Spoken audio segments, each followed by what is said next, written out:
Welcome back to the channel, everyone. Davey Deathray here. Holy crap, people. It's been a fuck of a day, I'll tell you what. Today started out great. It was amazing. Watched Pearl, the second act in Ty West's X trilogy here. Sorry, just playing around with my headphone mix there. Really enjoyed Pearl. Didn't expect to be going live solo tonight yet again, the third week in a row, but I totally get it. You know, sometimes these things just kind of happen. So, Matt and I are going to be rescheduling our start bench cut of 70s and 80s horror. And of course, next week, provided that nothing pops up, Jamie Hart will be back to finish our discussion on Evil Dead. But, yeah, 3 weeks in a row of just kind of having to, I don't want to miss out on Late Night with the Davey. I want that to be something consistent, like for you guys and consistent for the channel. I missed out on some of these when my life was totally in shambles, and I hated that. I hated missing out on these, and I want, like, no matter what's going on, I want there to be something that all y'all can check out, on a Wednesday evening, sort of late in the day. And, so yeah, we want to keep things rolling here. Although it's not preferred that I just keep on going solo. I figured, depending on, we'll just see what tonight brings. I really don't know. Admittedly, guys, I'm just sort of like, should I hang it up on Late Night with the Davey? Like, is it done? Do I even worry about getting to 50 episodes? Is it something that's like, do you guys... I don't know. Do you enjoy it? Do you want me to keep on doing more? I don't know. It's maybe I should only try to book 2 guests a month. And then the other 2 weeks I should just plan on going solo. I really don't know what to do. I'm kind of at a crossroads because, scrambling a few weeks in a row is pretty... I don't know. It's it can sort of affect your just the whole mojo of the day and everything. So I guess I need to know from you guys here. This is what I'll do is I'll start a poll here. Do you want Late Night with the Davey to continue? Very, very simple shit. Yes or no? Do you want it to continue?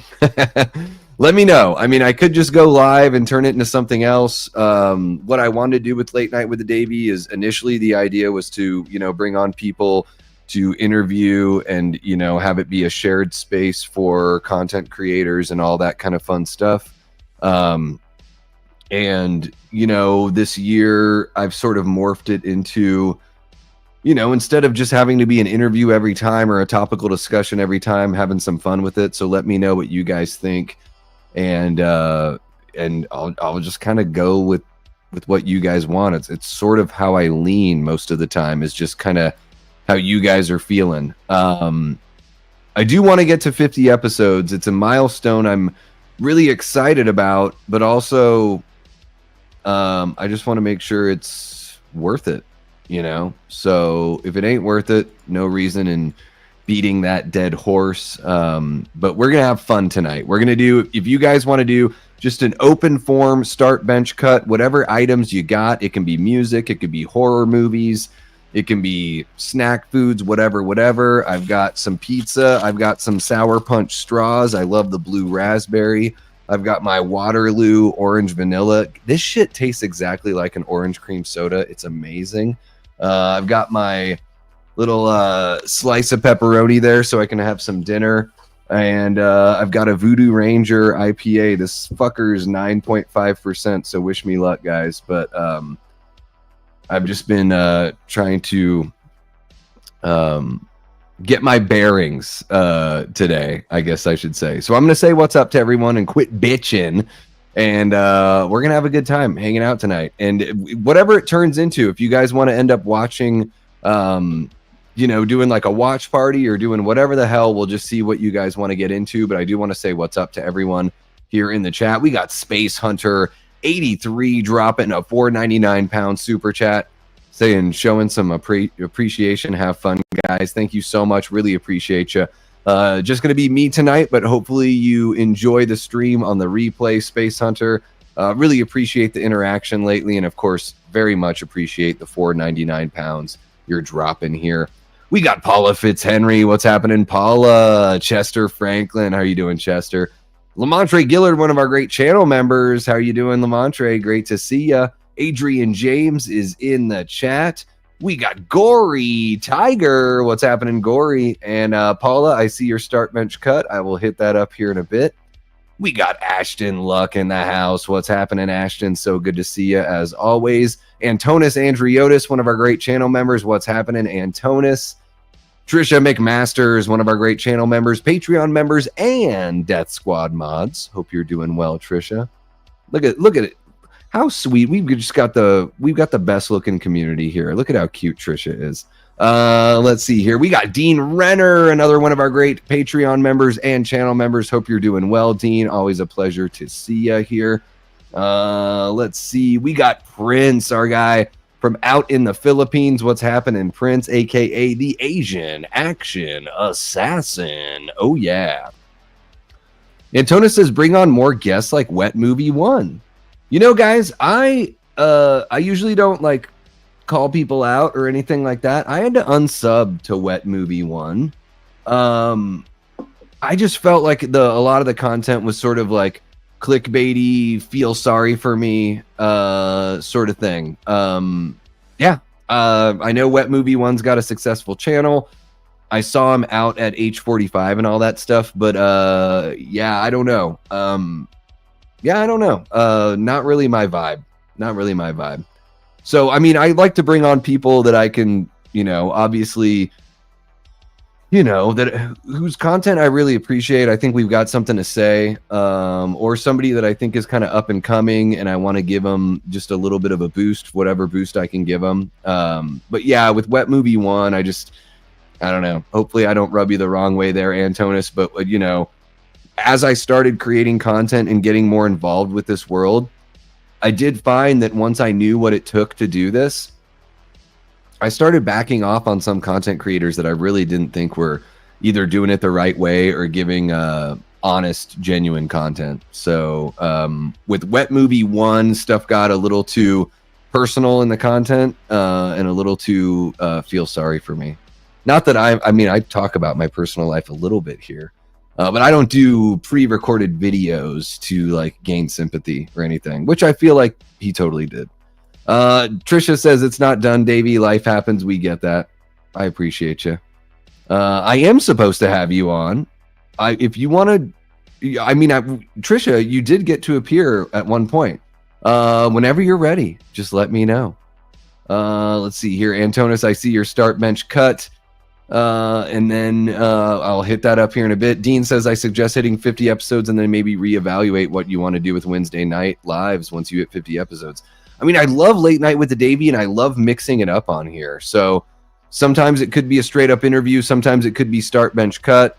Coming up in June, we've got Vincent DeSanti and Mark from Tales from the Shelf jumping on to do a versus battle on Friday the 13th, the final chapter, and Jason Lives. So I think Late Night with the Davey can be consistently once a week and be something a little bit different for sure. I also had a doozy of a day and drank 3/4 bottle of wine. Yeah, I had a beer out with my siblings at Cold Beers and Burgers. And let's see here. I did grab some pizza on the way home and another brewski. Jamie says, what do you mean? We do want, or do we want Late Night continue? Of course we do. Awesome. Look at that. 94% from 16 votes. That's amazing. So one person is like, F your Late Night. Paula Fitzhenry voted. We got Blazing Asian, one of our great channel members. Medley Man jumping in to give us a good old hola. And of course, that was Jamie Hart, our original Death Squad mod and one of our great channel members, voicing her opinion there on Late Night. We got Aaron Click in the house. What's happening, Aaron? So great to see ya. Prince says this might be all never seen for you. Start bench cut from interested, less interested. The first two now you see. Okay. Took me a while to get to that. I'm going to put all those in a little queue here. We got Jigsaw jumping in. What's happening, Jigsaw? Always a pleasure to see ya. Let's see here. Ty Lee says, what would you want to watch? Well, I would probably pick something that's free on YouTube to watch, because that would probably be easiest for everyone if we're going to do something impromptu. But yeah, just let me know, guys. 21 people hanging out on the stream. This is why I shouldn't sweat it when I have to scramble, 3 hours before I'm supposed to go live. Yeah, I don't know. I think there was a part of me that was like, shit, should I just like record some reviews tonight, or should I just watch something? Should I just like take a break from, from having to go live again, since I've been going live so much, and didn't know if I had anything left in the tank to really give you guys. But I'm happy that we're going live. I want Late Night with the Davey to be every Wednesday at either 9 or 10 p.m. Eastern. So I'm glad that we are going live. But Ty Lee, if you want to check out some films that are free on YouTube that we could watch, then go ahead and check it out and throw some ideas out, and we'll see what we got. We got Destiny Faulkner in the house as well. What's happening, Des? So great to see ya. I finally watched the pilot episode of Twin Peaks last night. I said I was going to do it, and I did it. So I'm happy that I did that. And what's great, let's see here. Destiny, I'm making you a moderator, because I've seen that you mod on other channels. Don't feel like it's a requirement for you to show up for all of these, but just so you've got the power and got the juice if you ever need it. I started a little message thing with Jamie and Des, because when I'm done watching Twin Peaks, I want to bring them both on and have a chat about that. But I very much enjoyed the pilot episode of Twin Peaks. I'm looking forward to watching the rest. It's very like stylized, very, soap opera-y in some ways. Great music, beautiful women, tons of intrigue in an hour and 33-minute pilot episode. So very much looking forward to the rest of the series for sure. Let's see who else we got in here. Rolling on in. Looks like I might be all caught up with everyone hanging out in the chat. There you go. Jamie's always down to be talking about some damn Twin Peaks. You're very welcome, Des, of course. And we got Robert the Wolfman. Ow, ow! Another one of our great channel members and Death Squad mods as well. And of course, we have Denise Wheat jumping on in, one of our great Patreon members and channel members as well. Boom, look at that. Throwing out the congrats for Destiny. She sure does deserve it, I tell you what. Now I'll have to jump on Twin Peaks. It's really damn good, Trisha. I mean, it's probably the most like normal David Lynch thing I've seen, but it's still got a little bit of oddness to it for sure. Tyler Adams is in the chat. What's happening, Tyler? So great to see you, of course. I'm starting it tomorrow, Davey. Keep telling them I would. I know. I just figured I have to jump in and just get it fucking going. And I'm really glad I did. I was literally like at one point like literally on the edge of my seat, like on the couch, on the balls of my feet, like butt right on the edge, like leaning forward. I was totally into it. Let's see here. I'm seeing a message from Medley Man that I want to address here in a second. It gets weird. Wait till you see the return. Yeah, I mean, it's not quite like Lynchian weird yet, but it is a little off kilter. We got our guy Coy, Mr. Happy Sanjo in the chat. What's happening, Coy? One of our great channel members as well, jumping on in. Sometimes randomly gets scary. All right. Everyone's fucking each other in Twin Peaks. Everyone's at least fucking one person and probably two, it seems like, for sure. But yeah, let me get to a couple of these starred chats here as everyone kind of rolls in. Paula Fitzhenry wants me to start bench cut Scream Friday. I'm guessing you mean Friday the 13th. Oh, you're just saying start Scream cut Friday the 13th bench Halloween. Yikes. Oh my goodness. I would start Halloween. I would... Ooh, Friday the 13th, so much fun. I do really like a lot of what Scream has to offer, but it's very samey. I'm going to start Halloween. I'm going to bench Friday the 13th, and I will actually cut Scream out of those three. Start bench cut Jason, Freddy, Leatherface. I will start Jason. I'm going to do it in that order, I think. Yeah. I'm going to start... Ooh, ow. I kind of want, like, Leatherface is so like up and down for me, and Freddy a little bit too, but Freddy's got more personality. I'm gonna start Jason, I'll bench Freddy, and I'll cut Leatherface there. Prince says, let's see here. Oh my gosh, movies I've never seen. Start, bench, cut from interested, from less interested. Okay, yeah, because I haven't seen them. The first two Now You See Me movies, those are lumped together. Twilight, the first Twilight movie, and Coach Carter. I guess I would start the first two Now You See Me movies. I would bench Coach Carter, and I would cut Twilight. I've technically seen Twilight, but only the version with the riff tracks guys, the Mystery Science Theater guys making fun of it. So it's not like you kind of are experiencing the movie, but I'm also like listening for the jokes and everything. So technically I've seen the first Twilight movie. I couldn't tell you anything about it except for there's a lot of clouds and a lot of looks of frustration between the romantic characters. And yeah, I know I'm going to bum out my brand new mod Des here, but I've got just no interest in Twilight. Guys, I'm 43 years old, so I'm probably old enough to be some of y'all's dad in the chat.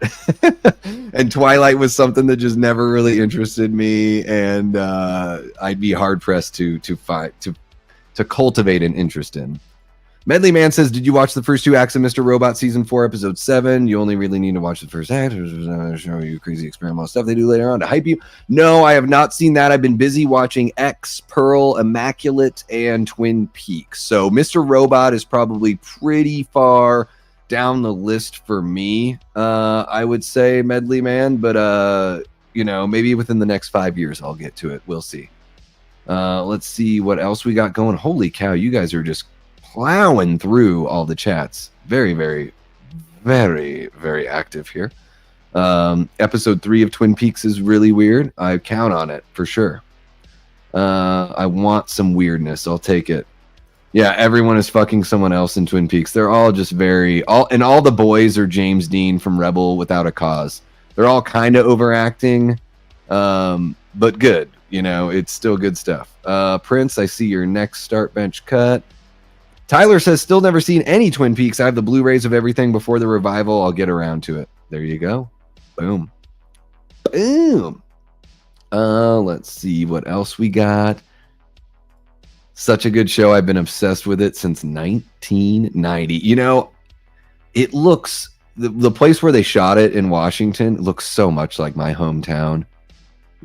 Cloudy, snowy peaked mountains in the background, the evergreen trees, the way the ocean looks, like that rocky, gray beach, like that's very Juneau. Just and then also oddly enough, in Juneau there were a bunch of attractive women, and it does seem like everyone's fucking everyone in Juneau as well.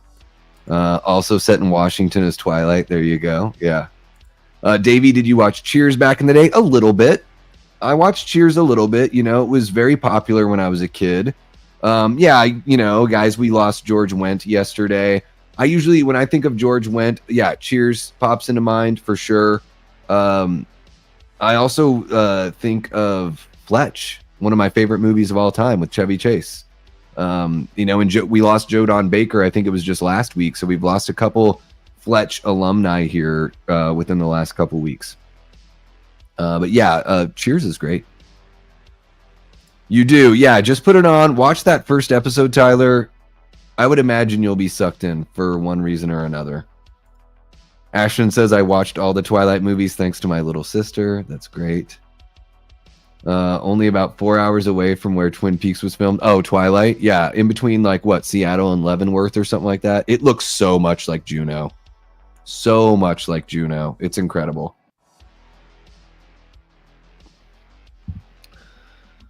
Sounds like something Trisha would enjoy. I imagine you're talking about Twin Peaks. Twilight deserves more love, says Jamie Hart. By the time you get to the last movie, you'll be totally invested. Oh, I just don't know if I can. I don't know if I can, but I know I need some pizza. So guys, please excuse me.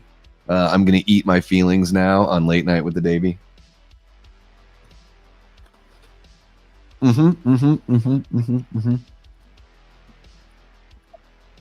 We got Brad Underwood jumping on in, says, Sir David of Deathray, good evening.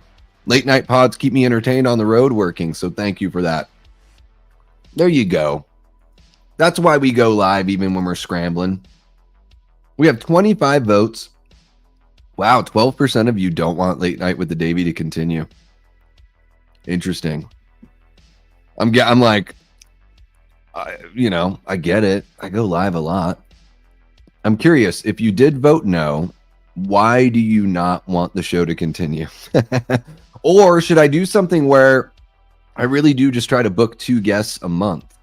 Is that like, is that what it is? Is it just not as interesting as it was that first like 6 or 7 months? I'm curious to know. So, if you voted yes, I get it. If you voted no, I'm curious to know, what about the show is just not really working for you. Again, I want to make sure that I'm giving you guys content that keeps you coming back. And look at this. Solo late night with the Davey, and we have 25 people watching.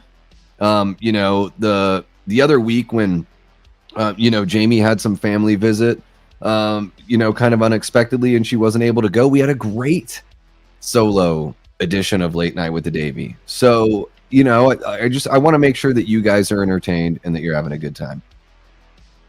Can't be my dad in the traditional sense, at least.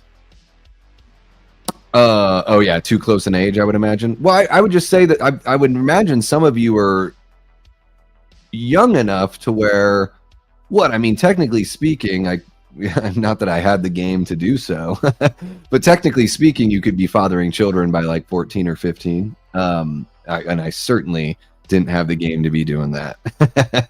But there are people that I graduated with that are grandparents now, that they had kids maybe our sophomore or junior year or something like that, and they're they have grandchildren now. So that's all I mean, Tyler. But yeah, I would imagine that you and I are probably closer in age. I can't imagine I was much older than 10 to 12 years, or that I am much older than 10 to 12 years over you. Yeah, I don't know. It's tough to tell sometimes. Tough to tell. Let's see here. Aaron Click dropping a little start bench cut. That's great. Manny's Manic Media in the house says, I served the Twilight Kids a bunch at the steakhouse I worked at when they filmed in Oregon. Nice kids. So they did some of that filming in Oregon. I would imagine. Those states are so close that maybe if you just want to like go to the beach and have a different spot. Man, the Oregon coast, guys. There isn't a better place on earth. Like Cannon Beach. I would live, like if I could live anywhere, I'd want to live in Cannon Beach. Yeah, I might have to travel a long ways to see movies and all that stuff. But if I could have everything I wanted, even if I still had to travel far for, sports games or conventions or concerts or whatever, Cannon Beach, Oregon. Oh my God, guys. The friggin' saltwater taffy, the small town vibes. I grew up in a coastal small town tourist area, the friggin' oysters, the fresh seafood. Oh my God. The beach walks. Absolutely amazing.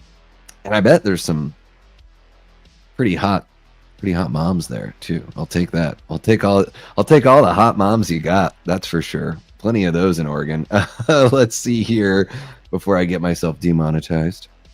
Maybe though, Trisha. I don't know. You look pretty young.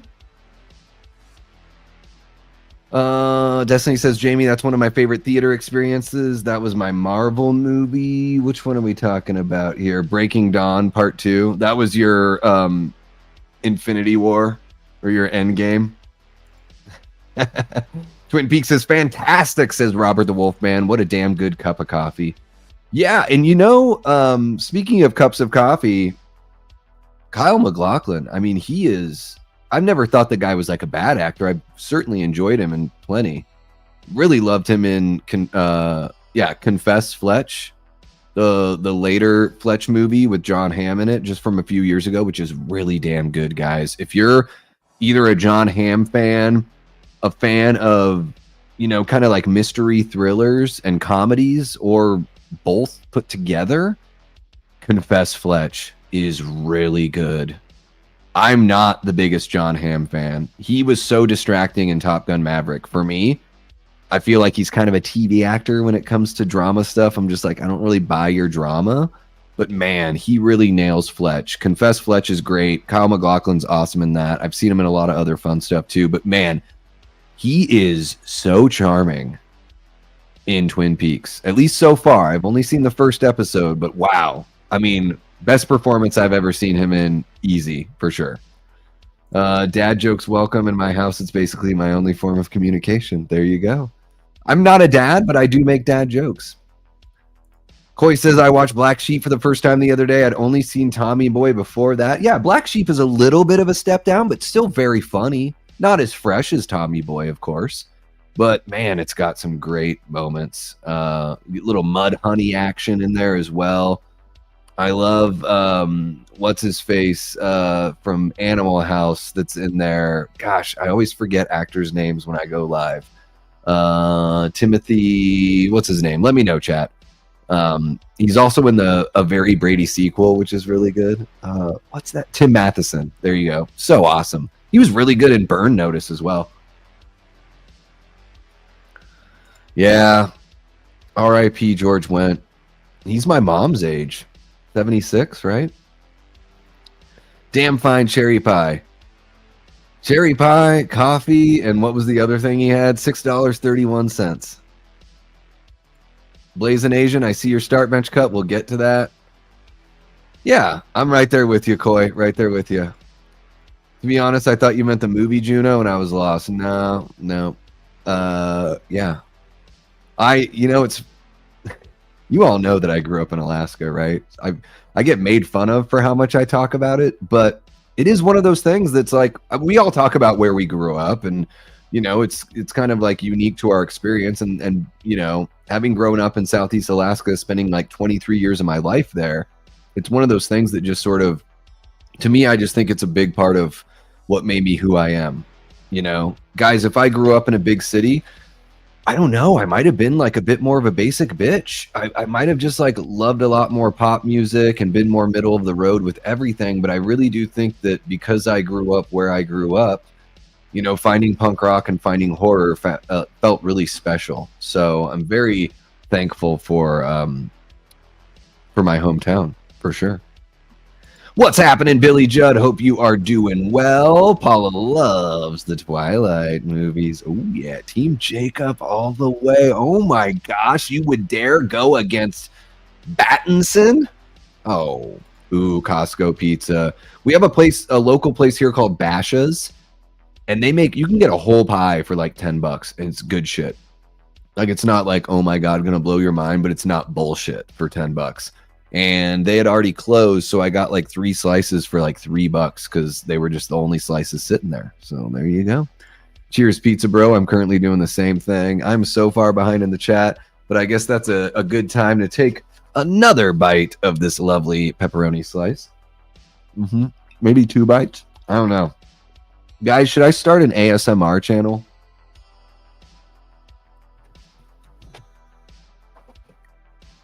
Not for eating, just to do ASMR. Oh my gosh. I'm trying to drop the music. There we go. Cheers, pizza bro. Let's see here. Davey, you got to give the pizza a score from 1 to 10. I would say, I think Bash's Pizza, I'll give it an 8. Yeah, I'll give it an 8. There's a nice thick bit of cheese, so you really can taste the cheese. It's not just like layered on top and melting right off every time you take a bite. So it is a good cheese to dough to sauce ratio, so you can taste all 3. There's a good handle of crust on there, so you can some people like to bail on the crust, but I found that they have some sauce that goes up on the crust. It kind of cascades upwards, which I find very tasty. Also, you can take your crust and dip it in some ranch or some like garlic aioli or something if you want to. The pepperonis are nice. They're not too big, not too small. They kind of cup a little bit, so they capture some of that grease as well, which I very, very much enjoy. I would say yes, Blazing Asian, solid 8 out of 10 pizza, which is incredible because this is a grocery store with a deli, guys. This isn't a restaurant. And yeah, solid 8 out of 10 pizza pie. Let me catch up on some of these start bench cuts, and then I'll jump back on into the chat. Prince says start bench cut Daphne Blake. Buffy Helen Shivers. Oh, gotcha. All the okay. I didn't know that Daphne's last name was Blake. I guess I don't know if they ever mentioned her name in the cartoon, but that's the Scooby-Doo property that I'm most familiar with. I'm gonna start Buffy. Because honestly, I really love I think the character of Buffy is God, and what's Buffy's last name? I'm trying to think of her last name right now on the fly. Buffy Summers. I'm gonna start Buffy. I think she's an awesome character. You know, she's got everything that you would need to be the head cheerleader and to be the snobby girl in the school, but she really is like a kind-hearted young woman. And I mean, she's got superpowers, which is cool, but I think like she actually does care and wants to be the best. It seems like I don't think she ever says it, but it seems like she legitimately wants to be like the definitive Slayer. You know, I don't know if all the Slayers, I haven't read the comics or anything like that, guys. I don't know if all the Slayers have to literally like live on a Hellmouth. And then, I mean, ultimately, spoiler alert, if you haven't seen the whole series, like you literally have to like go into hell and fight these things. And I love that about Buffy. And I wasn't really like obsessed with that stuff when I was in high school. I got into Buffy the Vampire Slayer in my 30s. So, you know, I should have taken advantage of crushing all over Sarah Michelle Gellar when I was a kid. And I never did. I thought she was cute and everything in the movies that I saw her in, but I didn't watch the show. But I think Buffy's great. I love the Buffy movie. Christy Swanson's interpretation of the character, I love that too. So I really love the character. So I'll say start Buffy. Let's bench Daphne. I like Daphne. Let's cut Helen Shivers. I mean, like, what does she really bring to the table? And I Know What You Did Last Summer. Like, really not much. So let's go ahead and cut her out of there. Aaron Click, start bench cut Tom Petty, with or without the Heartbreakers. David Bowie and Prince. Sorry if I've asked this one before. Damn, that's a really good one. I'm going to start Prince because I think that Prince is one of the most supremely talented musicians. I mean, just musicians. Take the songwriting out of it. The fact that he played, what, like 11 instruments. I think he was... I can't remember the name of the test, but there's a test you can take that shows that you've got like a professional level technical proficiency in an instrument. And I think he had passed it for 6 or 7 instruments out of all the many that he played. There's a great video of him like showing a drummer when a drummer can't really get like the taste of his groove down. He sits at the drums and he plays the same beat, but gives it like the flavor that he wants the drummer to infuse in the beat, which is incredible. I think if you're a songwriter and you can also play percussive instruments, that is like, I mean, valuable beyond everything. So I'm going to start Prince. He also like played and wrote any kind of genre that he wanted, which I think is fucking incredible. So I'll start Prince. I'm going to bench David Bowie and I'm going to cut Tom Petty. And the only reason why I'm really cutting Tom Petty is, I mean, I love Tom Petty's music. He's just a little more one lane, whereas Prince and David Bowie could kind of do whatever they wanted. I mean, David Bowie would write all sorts of crazy music as well. I never knew growing up that Fame song was David Bowie. Never knew. I thought it was just some like funk band that had like a one-hit wonder. I had no idea that was David Bowie. So, you know, color me surprised with that. But Prince, it's like Prince and Queen. Those are two like acts that just play whatever kind of music they want. And I love that about them. I think even though the Beatles are like crazy influential, I don't even know if they had that much diversity. But they certainly did have a great level of diversity as well. So start Prince, bench David Bowie, cut Tom Petty.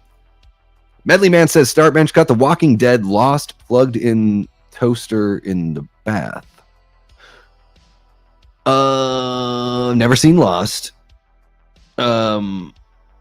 So I guess I'll start plugged in toaster in the bath. So I'll start just getting rid of myself. I'll bench The Walking Dead. I don't like The Walking Dead. And I'll cut Lost. I've just never seen Lost. Blaze the Nation says start bench cut Beavis and Butthead, The Simpsons, South Park. I'm going to start The Simpsons. I'm going to bench South Park, and I will cut Beavis and Butthead. South Park is great, but I grew up with The Simpsons, and I really do think the first like 11 or 12 seasons I know a lot of people think that it dropped off earlier than that. I think, yeah, 11, 12, 13 seasons. I think those are all like really, really solid up through that point. So let me jump back into the chat and see what we got going on. Guys, you're amazing tonight. 29 people hanging out. I think we peaked at 35 earlier, which is absolutely incredible. If you want me to rank anything, start, bench, cut, just let me know. Post it there in the chat.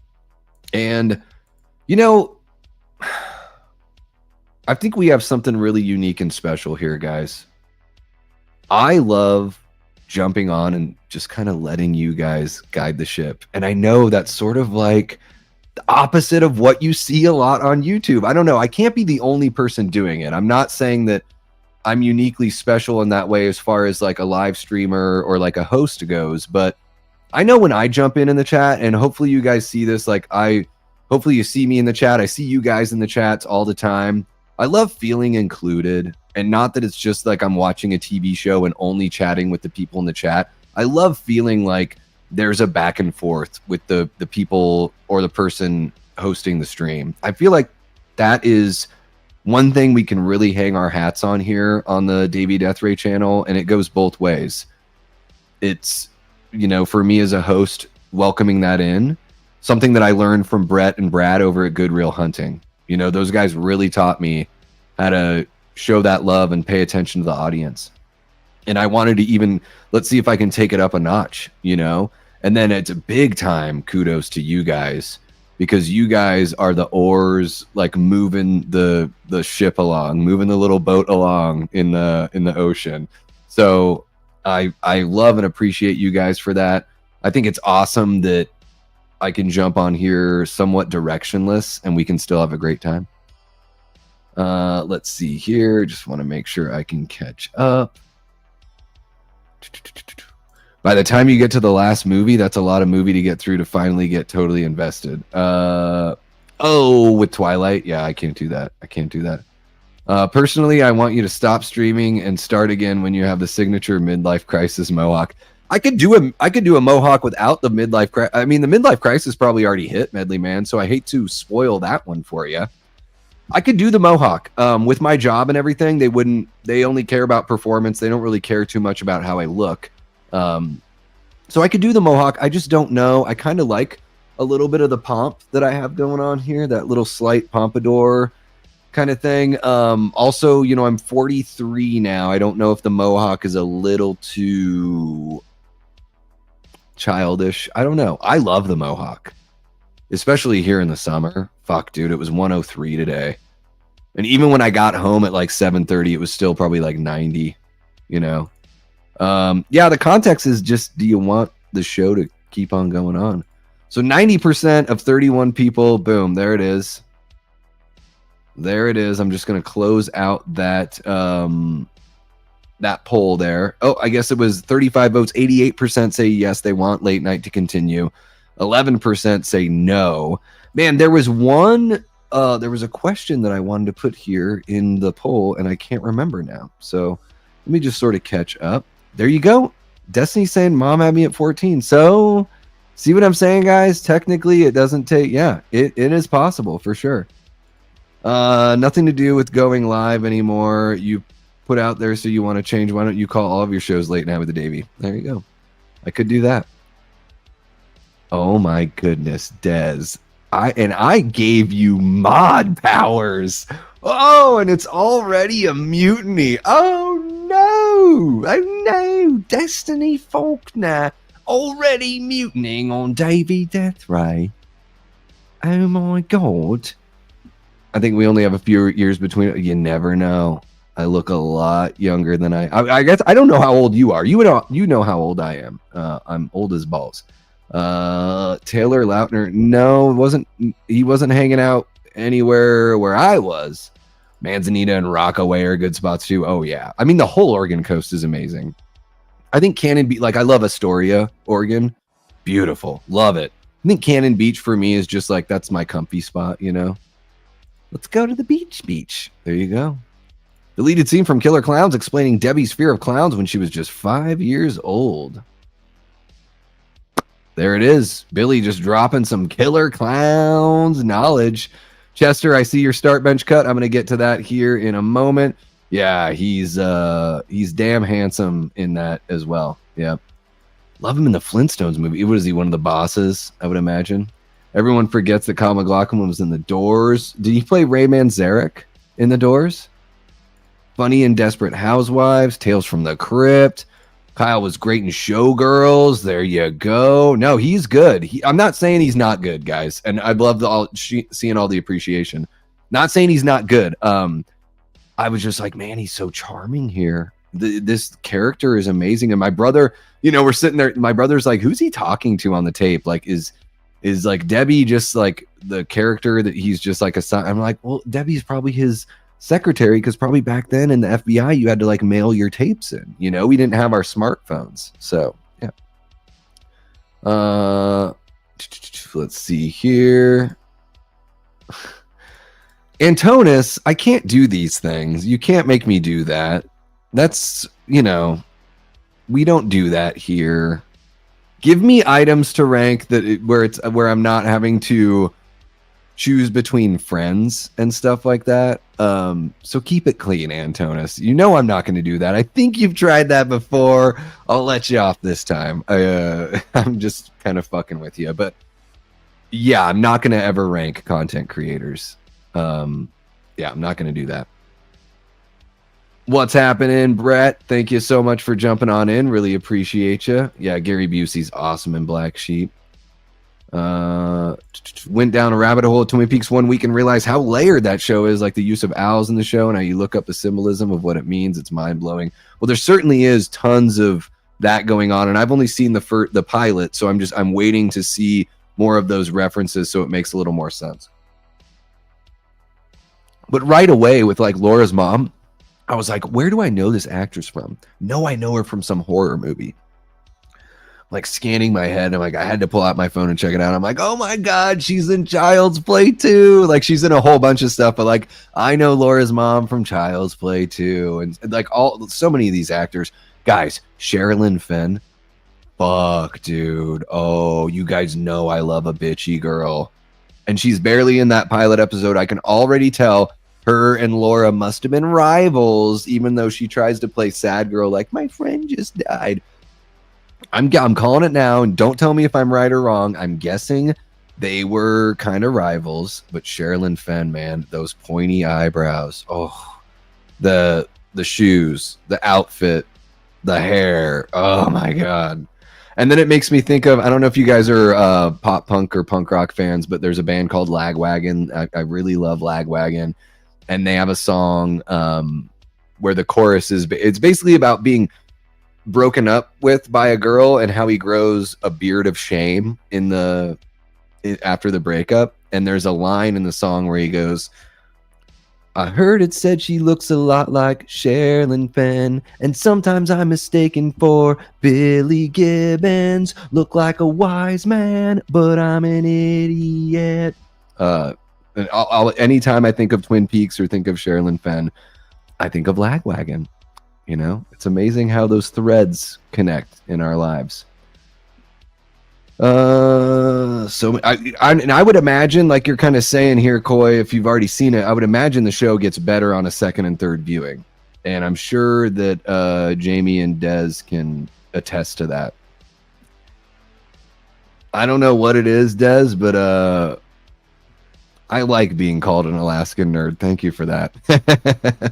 I did, yes. I grew up in Alaska, 23 years in Juneau, Alaska.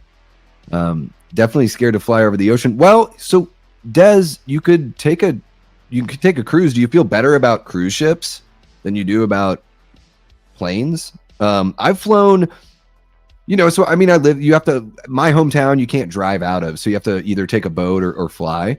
But then even within my hometown, I worked for a helicopter company called Temsco, and we did like helicopter tours, and I got to go up like, I got to do the main glacier in Juneau, which is the Mendenhall Glacier, which is like right there in town. But then we went over to a different valley, and it's crazy. It's like untouched. It was like friggin' Jurassic Park, like rainforest untouched. It could have been inhabited by people, but they just happened to find gold where Juneau was. So there are all these valleys, especially in Southeast Alaska, just tons of valleys all over the place. And I landed, so I took a trip with some Japanese tourists. I don't even know if they spoke English. We didn't really speak, but we landed on just some random glacier in one of these valleys. It was amazing. It was like middle of the summer. And yeah, you're standing on a block of ice with snow all over it and stuff. But it was like 80 degrees. Like I took off my coat. I was wearing a t-shirt. And the Japanese tourists and the rest of us, like we got into like a snowball fight. It was super fun. Just walking around on the glaciers and stuff. Really, really great time.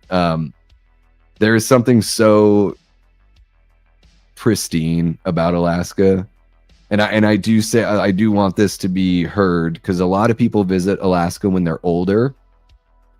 And usually they can only like look at and admire from a distance how beautiful everything is. Guys, if you're able to, go while you're relatively young. Take the hikes. Climb onto the glacier. Stand under the waterfalls. You know, check out the mountain goats. See some bears. Go fishing. Go whale watching. Like, do the stuff that's like going to be a lot more fun when you're young and able-bodied. I implore you. You will not regret it. And if you have family or friends in Alaska and you're able to visit in the winter, I mean, you're going to want to dress warm, but man, the winter is amazing. You get to the cream of the Milky Way, all the stars in the sky, the northern lights. I don't know. There's something very romantic about Alaska in the winter. When I was writing a lot of music, I wrote a lot in the winter. I had some of my favorite moments in the winter. I could talk about it forever. Ooh, fighting words like basic bitch, says Robin the midwife. I am a bit of a basic bitch with certain things. I would have been more so if I grew up, you know, in a pop culture world, unfortunately. I don't think big cities do that. Melting pot baby. Well, I'm not saying for everyone. I'm just saying there was probably more, it was probably more likely that I would have done that, because yeah, there are subcultures in big cities, but most of people in big cities probably do fall into like more pop culture kind of stuff for sure. Destiny wants slices.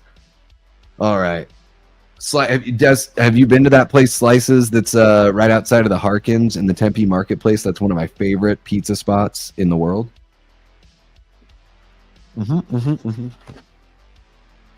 Okay. There you go. You're saying it. Yes. Slices is amazing. Oh my God. I love that place. I worked at a Pizza by the Slice place in Portland for years, and Slices reminds me a lot of that. Yeah. What's happening, Joel? Great to see you, bud. I'm going to kind of jump ahead here. I do like ham and pineapple, especially if there's jalapenos involved. There you go. Pepper pineapple. Put the pepperoni, the pineapple, and the jalapeno. But pepperoni and jalapeno is great too. Start bench cut, Laurie Strode, Sydney Prescott, Nancy Thompson. I'm going to start Sydney Prescott. That's the one I want on my side. Like when shit goes down, I need Sydney Prescott. She's tough. Nev Campbell is just an absolute smoke show. Has been and will forever be. Nancy, I think, is really great. It's tough picking between two Wes Craven final girls. I think Nancy's very capable. I'd want Sydney there, though, because Sydney can deal with multiple real-life villains, whereas Nancy's really only had to worry about one that's supernatural. And, like, if you just don't give him your power, that defeats him. It's a little easier than what Sydney's had to deal with, for sure. Nancy's mom might be a drunk, but Sydney's mom is dead, so she's got a tougher road. So, yeah, I'm going to start Sydney. I'm going to bench Nancy, and I'm going to cut Laurie Strode. Nothing against Laurie Strode. I just think that while Halloween is my favorite slasher franchise, I think Laurie is one of the things that I just like hardly ever think about when I think about Halloween. I'm so obsessed with Michael. I love Michael. Michael's my boy. He's why I love the franchise, the mystery behind it all, the music, the cinematography, all that stuff. Yeah, Buffy's last name is the Vampire Slayer. Just got off a 3-day fast, so I have to wait a couple days before I can eat carbs again. Damn, Ty, you must be ripped. You must be ripped. Oh, that's a really fun one. Get ready though, Des, because man, 24 episodes a season. There are some episodes that are like, what the hell was that? And there's even like a couple seasons in there where I'm like, why is she dating this nothing burger dude? When she dates Riley, the dude is the fucking blandest motherfucker. Excuse my language. Ugh. And I'm not even usually one of those people, but I'm like, why does she need a love interest? I mean, I know because it was WB, so they want to give her a love interest. I don't think she always needed one, though, but they seem to always want to give her one.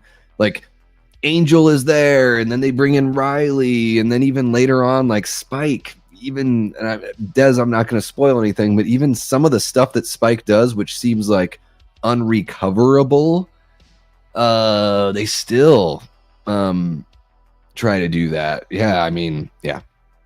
But man, Glory, Glory's hair. Glory's like my favorite villain in the whole thing. I love her. I love the principal in the first season. He's great too. He's like Will Ferrell's younger brother kind of vibe.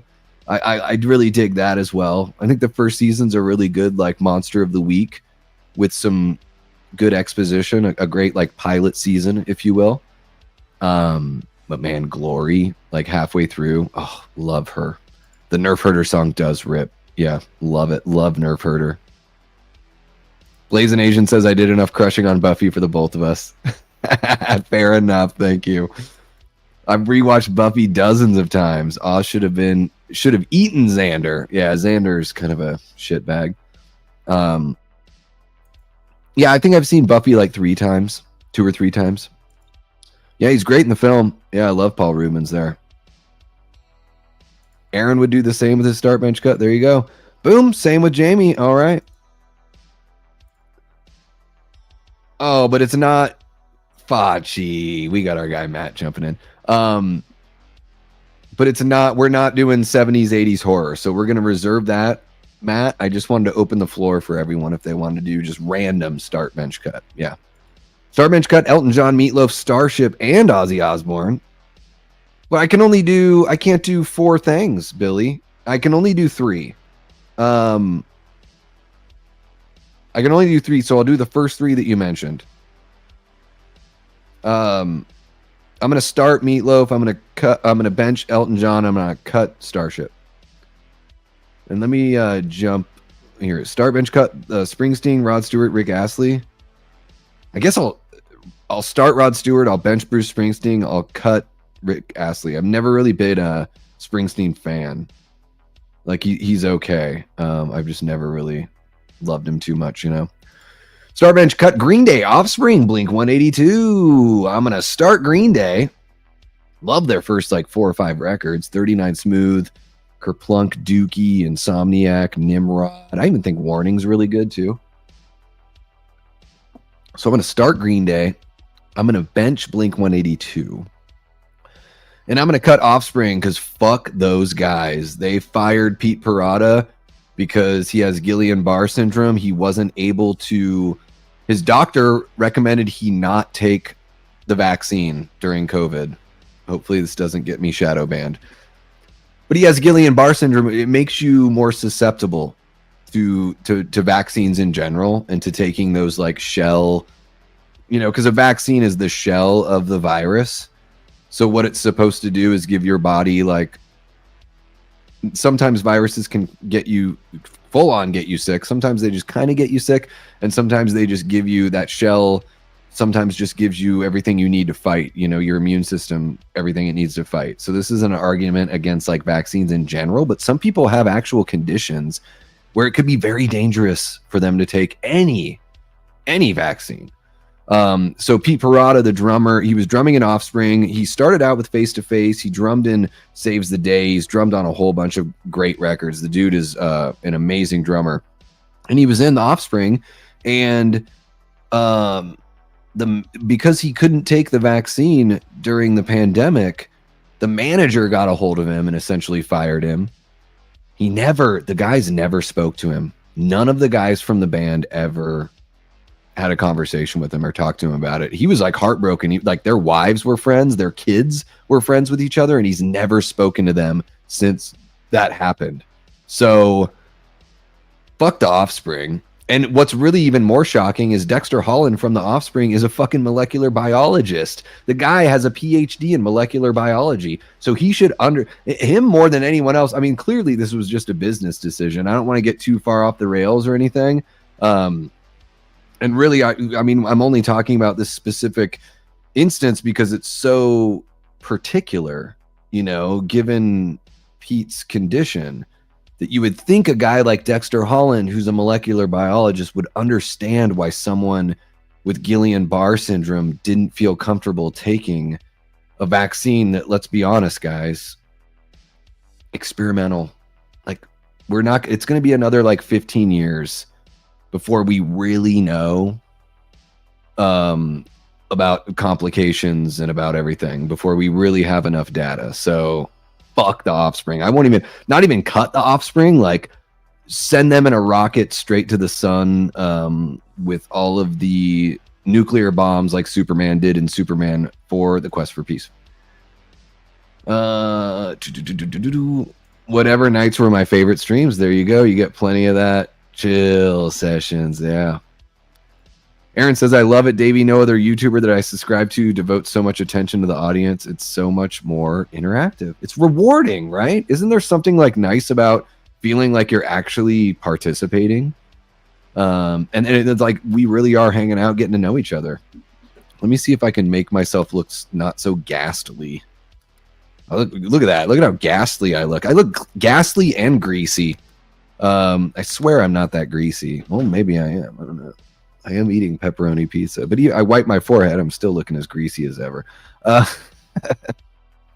Oh, man, Dez, I would be excited except for the embargo still hasn't been lifted. So, guys, most of you probably know this. If you don't know this, here we go.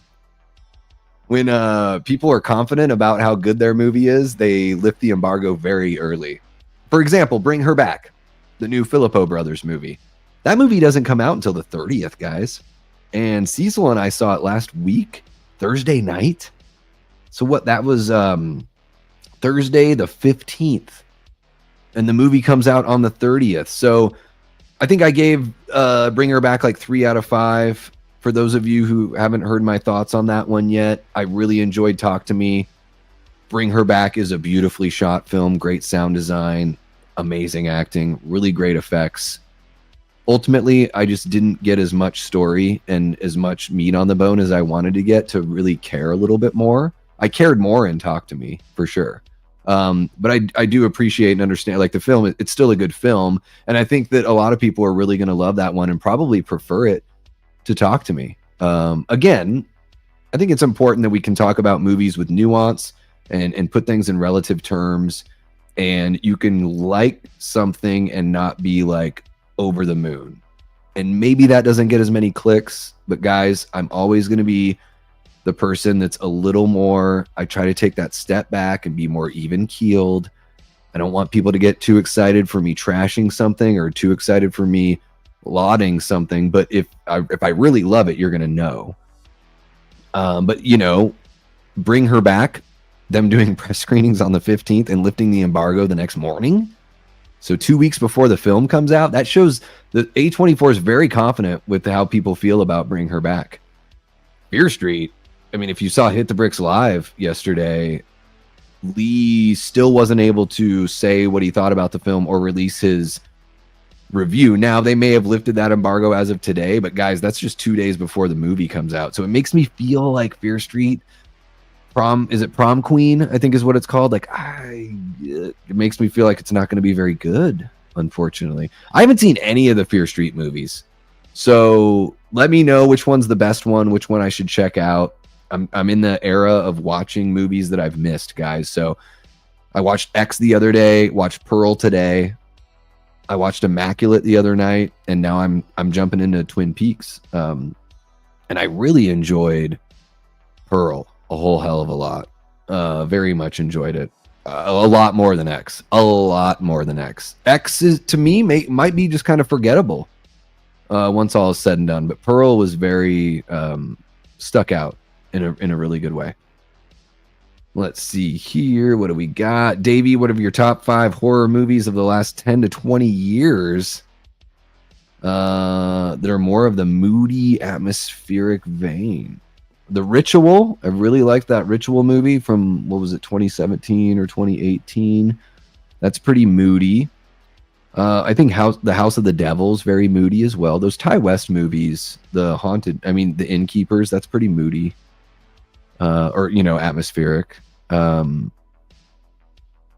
to think of some others. I think Oddity had a pretty good atmosphere going on, but yeah, The Ritual is the one that really stands out as just kind of putting you there. I love it's not within the last 20 years. Wait, no, it is. Evil Dead 2013. I think that's very moody and very atmospheric. I'll say one of the more positive things about like Nosferatu, because I'm like kind of lukewarm on that movie as a whole thing. I just don't, I'm like, how many times do I need to see that story? Very moody and very atmospheric for sure. But yeah, as far as like maybe some more like deep cuts, The Ritual is one that stands out. I'm trying to think like on the cuff here. Sometimes it can be kind of tough. Atmosphere. So I'll say this: Black Christmas 06, very atmospheric. I love the Christmas vibes, the Christmas vibes in Black Christmas 06. And oh my gosh, we got this guy here. Yeah, thank you, Jamie. I won't stand for it either. I don't think it's cute, and I don't like it. British Davey activated. That's right. I could do a. It's late night with the Davey, episode 44. We're talking a little bit start bench cut. We're eating some pizza. I got a nice RPA here. Very good. Yes, yes. I'll do a whole episode of just bad British accent. Starbench cut The Good, the Bad, and the Ugly for a few dollars more. Once Upon a Time in America. Never seen any of those, Medley Man. Holy cow. Wow. Can't do it. Look at Antonis dropping a $4.99. I respect your opinion about Wet Movie 1. And I'll still say subscribe to both of you. That's totally fair. Yeah, it's nothing personal. I was just like, why am I subscribed to this guy? Because he's not entertaining me, And you still want me to start bench cut Fachi, Cinema, Drum Dums, and Born to Be Rad. Oh my gosh. I can't pick between friends. I'll do this. This is what I'm going to do, and I'm just going to remove all emotion from it, Antonis. I'm just going to rank them on length that I've been watching them. So I've been watching Drum Dums for 11 years, so I'll give Drum Dums the start spot. I've been watching Fachi longer than I've been watching Garrett from Born to Be Rad. So it'll be Drum Dums, Fachi, and Born to Be Rad. I love every single one of those channels. I think those guys are so friendly, so positive. Love everything they do. I could never rank them on quality of channel. I could only rank them on how long I've been watching. There you go, Antonis. Thank you so much for the $4.99, bud. And hey, I appreciate that even though we have that difference of opinion on the wet movie, there's nothing wrong with subscribing to us both. I unsub to there's been a whole bunch that I've unsubbed to. I can't watch We Watched a Movie anymore. I'm not. I got sick of the 16-year-old talk from grown men. I just got tired of it. Like that, and that's just a personal thing, So you can be sub to both of us, and we can have fun together. But it's not for me. Those guys are successful enough without my lack of subscription doesn't hurt them at all. And I love that they're successful. I love that for them. It's not content for me anymore. And I think we can be I think you can be in both camps. I don't think we live in this world where it's like you hate something or you love something. There's no fucking middle ground, and I'm sick of it. And I'm sick of people saying, and I know you're not saying this, Antonis, but I'm sick of the general idea of like, well, if you're in the middle, you're the problem. I heard that a lot in the punk rock community. If you're not like with us politically and you're in the middle, you people in the middle are the problem. Oh, the ones of us that are like willing to have a conversation and talk about things and not be extremists, like we're the problem. Fuck that shit. I think I mean, I don't know. I don't subscribe to that. Yeah. Yeah, the beanie troll. The beanie troll hit me up on a comment on my Evil Dead video. And I'm guessing the beanie troll is probably somebody else, Jamie, that's trying to I know Nick was having fun with the beanie troll the other night. Last night. But yeah, I just couldn't give him any attention. I can't stand that shit. There you go, Quentin. I could definitely be your dad for sure. Yeah, Kyle McLaughlin. Good look for Ray Manzarek too. Well, Matt, hopefully you heard my reasoning why you didn't get cut, but you were on the bench. Yeah, we can work with it. We can work with it, Jamie. Antonis did come to play tonight. That's hilarious. Starbench cut your wife, your best friend, and us. Well, I'm not married, and I'm just gonna pick you guys for everything. What's up, Eli? How are you doing? One of our great channel members and Death Squad mods. Freddy versus Jason watch party. Oh my goodness! Next year, it'll be. Wait, no, it's 03. How is it? Did it come out in 03? Is that when it came out? So we missed the 20 year. Yeah, we'll have to do like a 25-year thing with Freddy versus Jason. Or maybe I can bring on Cody Leach and we can do Freddy versus Jason. Something like that. What's happening, Dominic? Hope you are doing well. You're totally fine, Antonis. I'm just giving you shit. You're totally fine, bud. We like having you around. Startbench cut Halloween 78 RZ2 or RZH2 ends. 78 ends RZH2. I like the easy ones. That's an easy one. Start bench cut Halloween 2018. Start Halloween. Oh, wait, did I miss this one then? I must have missed one. Start Halloween 2018 bench kills cut ends. So I would start ends. I would bench 2018. I would cut kills, I think. God, I really like them all though. I do really like them all. Start bench cut DiCaprio, Damon, Affleck.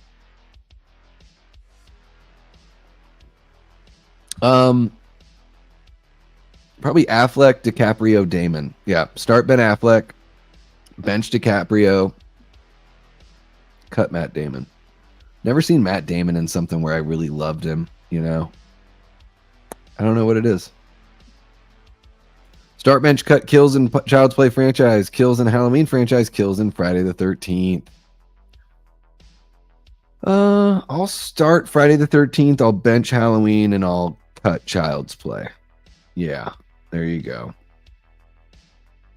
Let's see here. I might just skip ahead. Holy cow, we got Erica in the house. What's happening, Erica? One of our great channel members and Death Squad mods. Welcome on in, Erica. We are just kicking it here. I'm going to fast forward all the way to the front of the... I'm catching all the way up to the chat, guys, because I know I'm getting way behind here. Nanette is in the house. What's happening, Nanette? Oh, my God. I guess I can't cut, or I can't scroll up. You guys are so amazing in the chat. I love how active you guys are. You guys are incredible. And I don't want to miss all this good stuff. And especially I don't want to miss you guys reacting to all the shit I had to say about the Offspring. Oh, because I got some thoughts, because fuck the fucking Offspring, those bitches. The X-Files was like that, and it was 11 seasons long. Only the first 9 were... Yeah, 24 episode seasons are way too fucking crazy. Thank you so much, Erica. Yeah, guys, make sure to hit that like button if you're hanging out. We have 30 people watching. Let's see, what do we got? 33 likes. I think we can get to 50. I think we can get to 50 if everyone's good about hitting that button. Aaron Click worked at Pizza Hut for 15 years. Unfortunately, I saw Pizza Hut's decline. Used to make fresh dough daily. Then it went to frozen dough. Yeah, I worked for a pizza spot where we made our own dough. So it was super cool that way. Love slices. Braden and I were just talking about it. Well, Des, favorite pizza place ever. All right. Man, fuck. Oregano's out here. When they used to have their stuffed pizza, like their Chicago style stuff, they got rid of it. To me, it was their best thing that they had. That was one of the best pizzas I've ever had, but it's a totally different style. It's that, all the toppings and the cheese are in the middle, and then you put the sauce on the top, and it cooks for like 45 minutes, and it's like a thick piece of pie. But I love individual slices as well. I love slices. And Des, whenever you make it out here to Arizona next, I would love to kick it with you and Braden, wherever I got to meet you guys. I just think it would be fun to, I've been fortunate enough to, run into Braden at press screenings. I think I saw him at H45 as well. And then, been seeing him at press screenings, just as recently as Final Destination. So I'd love to be able to meet you and say what's up. It's always fun to meet people that you interact with, here online. So the next time you're hanging out, let's check out the Harkins and cheers a slice from Slicers. That would be a damn blast. And we got our girl, Leanna Bevy Rage, in the house. Man, Leanna and Mel from My Killer Podcast. It is a battle of the network stars for best hair on YouTube. Not saying that they're in competition. I'm just saying some good hair between the two. As good as Glory from Buffy the Vampire Slayer. Yeah. I would say maybe even better. Yeah, I would say most likely even better. Destiny says, start bench cut, Snakes on a Plane, Lake Placid, Deep Blue Sea. I've never seen Snakes on a Plane.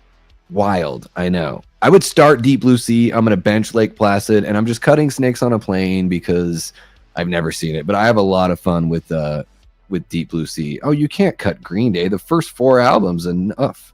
Come on. Let's see here. Start bench cut Baby, Otis, Captain Spaulding. Is Baby Rob Zombie's wife? I've only seen House of a Thousand Corpses once. I thought it was kind of a cut rate Texas Chainsaw Massacre ripoff. I didn't enjoy it very much, JG Michael, but I've only seen it once. So I could be totally wrong. I think Captain Spaulding's the most charming. And if Baby is Rob Zombie's wife, I remember her being not as good in that movie as I've seen her in other movies. So I'm going to say start Captain Spaulding. Let's go ahead and bench Otis, and let's cut Baby. Blink, Green Day, Offspring. All right. There you go. Blazing Asian knows what's up. Start bench cut Papa Roach, Propaganda, Good Charlotte. Ugh. I'm going to start Propaganda. I'm going to cut the other two. Get out of here. I guess I would bench Papa Roach. I don't know. Good Charlotte's really like bottom of the barrel. I mean, nothing interesting going on. Good Charlotte is like, it's like when you watch a comedian and you know exactly where every punchline is going to be and what it's going to be. There's nothing exciting about Good Charlotte to me. It is the most predictable, bland bullshit I've ever heard in my life. And I love Propaganda. Starbench cut, No Effects, Operation Lifetime. Here we go. Leanna. Oh, bringing in the tough ones. Shit. Oh my God. Fugazi, Propaganda, Minutemen. Start Propaganda, bench Minutemen, cut Fugazi. I know. I'm sorry, Leanna. I'm sorry. I just love Propaganda and Minutemen way too much. Minutemen is my kind of like frantic, whereas Fugazi was almost like, for a lot of Fugazi, when I hear them, I'm like, this is almost weird for the sake of being weird. It feels like performance art and less like music. And that, that's just me. But start bench cut, No Effects, Operation Ivy, Lifetime. I'm going to need a drink to answer that one, Leanna. Fuck, dude. Fuck.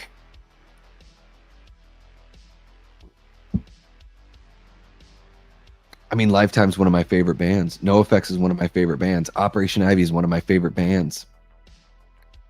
I'm going to start Lifetime because they opened up my eyes to what punk rock could be, and that it could be something different than the kind of music that No Effects and Operation Ivy and a lot of the West Coast, traditional West Coast bands were writing. Lifetime to me it's music, punk rock music that's like truly alive. Not every song has like I don't know if any song really has a verse, chorus, bridge, chorus. Like, I, the structure. I mean, sometimes their songs are like linear in structure. Sometimes the best part of the song happens at the very end, and then it's just over, and you just want to play that track again because it's only 2 minutes and 10 seconds long. Lifetime was not only like a breath of fresh air, it was like falling in love with music all over again. And I heard them when I was like 16, I think, for the very first time, 16 or 17. I was very much in love with music. I started my first band when I was 13. So hearing Lifetime was like, whoa, fuck. Like, I thought I was like Mr. Cocky 17-year-old punk rocker in landlocked Juneau, Alaska, of 30,000 people, thinking that I fucking knew like everything about what punk rock was supposed to be. In Lifetime blew the friggin' doors off that. And this one's really tough. I'm gonna start Lifetime. I'm gonna bench Operation Ivy. I love Op Ivy. I can't believe I'm cutting NoFX, because for most of my life, or a big part of my punk rock life, they were my favorite band of all time. But I think that Operation Ivy has so much more to say, even though they have fewer songs. And I think Op Ivy is just so influential and so much damn fun. I love Jesse Michaels' voice. I love the reckless abandon sound of the band. Oh, fuck, this is the toughest one I've ever had to do, Leanna. This is tougher than like Halloween, Jaws, and Fletch. It's tougher than ranking those. So thank you so much for that one, Leanna. We're going to start Lifetime. We're going to bench Operation Ivy, and we're going to cut NoFX. Shit. Am I still muted? Am I still muted? Huh. Hopefully not. Oh, shit. I was worried, though, because sometimes I mute if I have to, like, sniff or something. Like I just did a little sniff, you know, just a little something, something. Let's see here. What do we got? Can't wait to see Bring Her Back. Looks right up my alley. Pretty good. It is good. I'm curious to know what you think of it, Aaron. Yeah. I did not know that they worked on the Babadook, but I really enjoy the Babadook, too. Start Dick Warlock, bench Nick Castle, cut George P. Wilbur. Damn. I could see cutting George P. Wilbur. I'm going to start Nick Castle. There's something about the Nick Castle walk that just no one's been able to replicate. I think James Jude got it the closest. But I think it's a very difficult thing to replicate. Hopefully I got you on that one, Aaron. Thank you. I do appreciate you putting it in there again. I know it's been kind of wild here. Start bench cut Matthew Broderick, Michael J. Fox, Macaulay Culkin. I'm going to start Michael J. Fox. I'm going to bench Matthew Broderick, and I'm going to cut Macaulay Culkin. Let's see here. I did see that, Paula. I'm a big NFL fan. It's very sad at 65 that he passed away. The dude really did like to party. So he put a lot of miles on in his 65 years. And it's very sad news. I never like hearing news of people passing away. Doesn't matter to me whether or not I like them. I think it's tough. Life is relatively tough for everyone, even the rich and the powerful, even the people we don't like. I think we need to remember that. I don't take any joy in knowing that somebody passed away or that somebody got sick, even if I fundamentally disagree with them. Melissa Wildcard in the chat. What's happening, Melissa? Hope you're doing well. You have to watch all three because they're all connected to each other. What are we talking about here? I'm so far behind. Oh my gosh. Oh, Snakes on a Plane, Lake Placid, and Deep Blue Sea. Well, they're all like creature features. Yes. They're all connected because of what? Bill Pullman? No, I'm just joking. I should see Stop Motion. I've not seen it yet. I have the feeling, and I've not seen Maxine, but Leanna and I were talking about this offline. I have the feeling I'm going to like Maxine second most because X is good. It's just so, I don't know. It might just be a one-time serving for me where I could certainly go back for Pearl. I could go back, for more with Pearl. Really enjoyed that one. No, you're totally cool, man. When it gets busy in the chat, I totally don't mind people, throwing it back out there. Ritual is a rare case of the movie being far better than the book. You know, and I think Jaws, I think the movie Jaws is better than the book, and that's one of the only books I've read, you know, multiple times. But yeah, I think the Ritual is, you know, I know people were already like, you're so much like Dave McCrae. I mean, I watched the movie because he had recommended it so many times, and I was out camping last year and watched it while camping, like with the stars above me and everything. And man, it sucked me right in. And it didn't explain too much while explaining just enough for me to be really, really into it. Yeah, I didn't either, Michael. I know Robert Eggers is such a big fan of Nosferatu. I totally get that's why he wanted to do it. I respect him so much as a filmmaker. I like his original stuff better than this kind of stuff. I don't ever need to see Nosferatu again. And especially after I heard that he was originally going to do like a expressionist version of Nosferatu, that maybe the sets and everything would look a little bit more like Cabinet of Dr. Caligari, like stuff like that. That would have been really cool. That might have like pushed me over the edge into thinking this really was something different. But honestly, guys, Nosferatu, it's a by the numbers remake. I you know, if the best part of the movie is the costume design, like that's what I thought the best part of the movie was. Aaron Taylor Johnson, his performance was great. I'm not even that pumped on that guy as an actor. I had to fucking eat crow after watching that movie. I tell you what, he was the best performer in that whole movie. Aaron Taylor Johnson knocked my socks off in Nosferatu, and the costume design was fucking incredible. I really didn't care for Bill Skarsgård's performance. I really am not trying to be a contrarian just for contrarian's sake. But this whole like in between every line of dialogue, like he's fucking Darth Vader with the helmet off. I'm just like, enough, bro. Sometimes you're speaking German, sometimes you're speaking English. What the hell's going on with the story here? Like, why are we telling the story this way? Why? I'm gonna try not to rip on Nosferatu too much, but again, every other scene was like we're going over why Lily Rose Depp's having bad dreams. You know, Willem Dafoe's great, but if in every other scene he's explaining the same thing, dude, that movie did not have to be 2 hours and 12 minutes long. At least not with what they put on screen. That's for damn sure. It's fun, man. Don't let us like overblow it for you. But it's a movie that's like relatively unassuming, and you watch it, like it's just a solid, like really great performances, really good atmosphere, and a good like good folklore horror. Builds up the dread very nicely.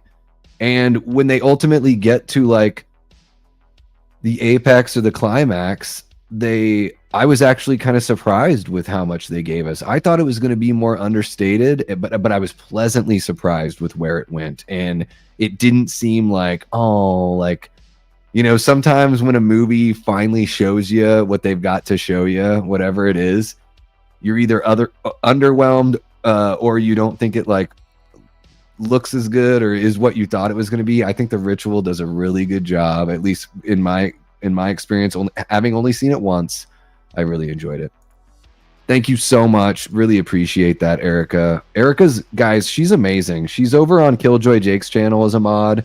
She's absolutely incredible as a mod, especially reminding people to throw down that like. Also, Erica, you know, speaking of people, earlier this evening I was saying I could probably be some of these people's father in the chat. I am your father. Erica, you look so incredibly young, and I'm sure you are, but Erica's son plays in a metal band, and I was like, Erica, that's your kid? Like, how can that be your kid? And Erica, please feel free if you want to drop any link or whatever to share your son's metal band, guys. If you like, I'm kind of more of like a traditional like Motorhead, Iron Maiden, Megadeth kind of metal guy, but if you like metal that's a little sludgier and a little dirtier and more modern, I think you really would dig what Erica's son's band is doing. I can certainly appreciate the hell out of it. I know how tough it is to write music and record music, recording music for your own band, and the production value is incredible. And I think that these guys have definitely got something, even though it's not in like my typical wheelhouse. I can certainly appreciate the talent, the effort, the precision of the playing, and the quality, the production value of the recordings, for sure. Start, bench, cut, heavyweights, camp nowhere, Ernest goes to camp. Oh, man. I'm going to start heavyweights. I'm going to bench Ernest goes to camp. I'm going to cut camp nowhere. I love heavyweights. I saw it 3 times in the theater. Ernest goes to camp, like, gets me misty-eyed. When he sings to, is it Tully, his turtle? Oh, dude. Makes me want to cry. Yeah. Makes me want to cry. Let me see if I can catch up with you guys. Guys, I hate to say it. I do think I'm going to have to use the facilities here if we're going to keep on going. So let me know in the chat if you can deal with me using the bathroom. I promise I'll come back. Start, bench, cut, typo, negative, white zombie, Marilyn Manson. I'm just not so familiar with typo negative. Like, I know that it is sort of like that. These are all. This is a good mix, though, Aaron, because they all are kind of dancey metal, or like gothy, synth-driven dancey. There, and maybe people are like, "What? How could you call Marilyn Manson dancey?" Like, guys, it's fucking. Like, and White Zombie's very dancey. I mean, especially Rob Zombie's solo stuff is dance music. It is straight up dance music. Like, you're not going to convince me otherwise. It is dance music with a guy that goes after every line. That's the only difference. Fuck. This is going to be a very ignorant start, bench, cut for me.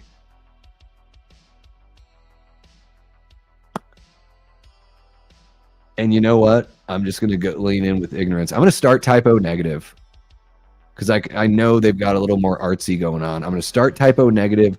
I'm going to bench Marilyn Manson. I'm going to cut White Zombie because I think Rob Zombie's solo stuff is a bit more like my speed, a little more like pre-Andrew WK kind of stuff. Start, bench, cut, saves the day. Motorhead, Living Color. I'm going to start, saves the day. I am going to bench Living Color, and I'm going to cut Motorhead. I really dig Motorhead, but I love those other 2 bands so much.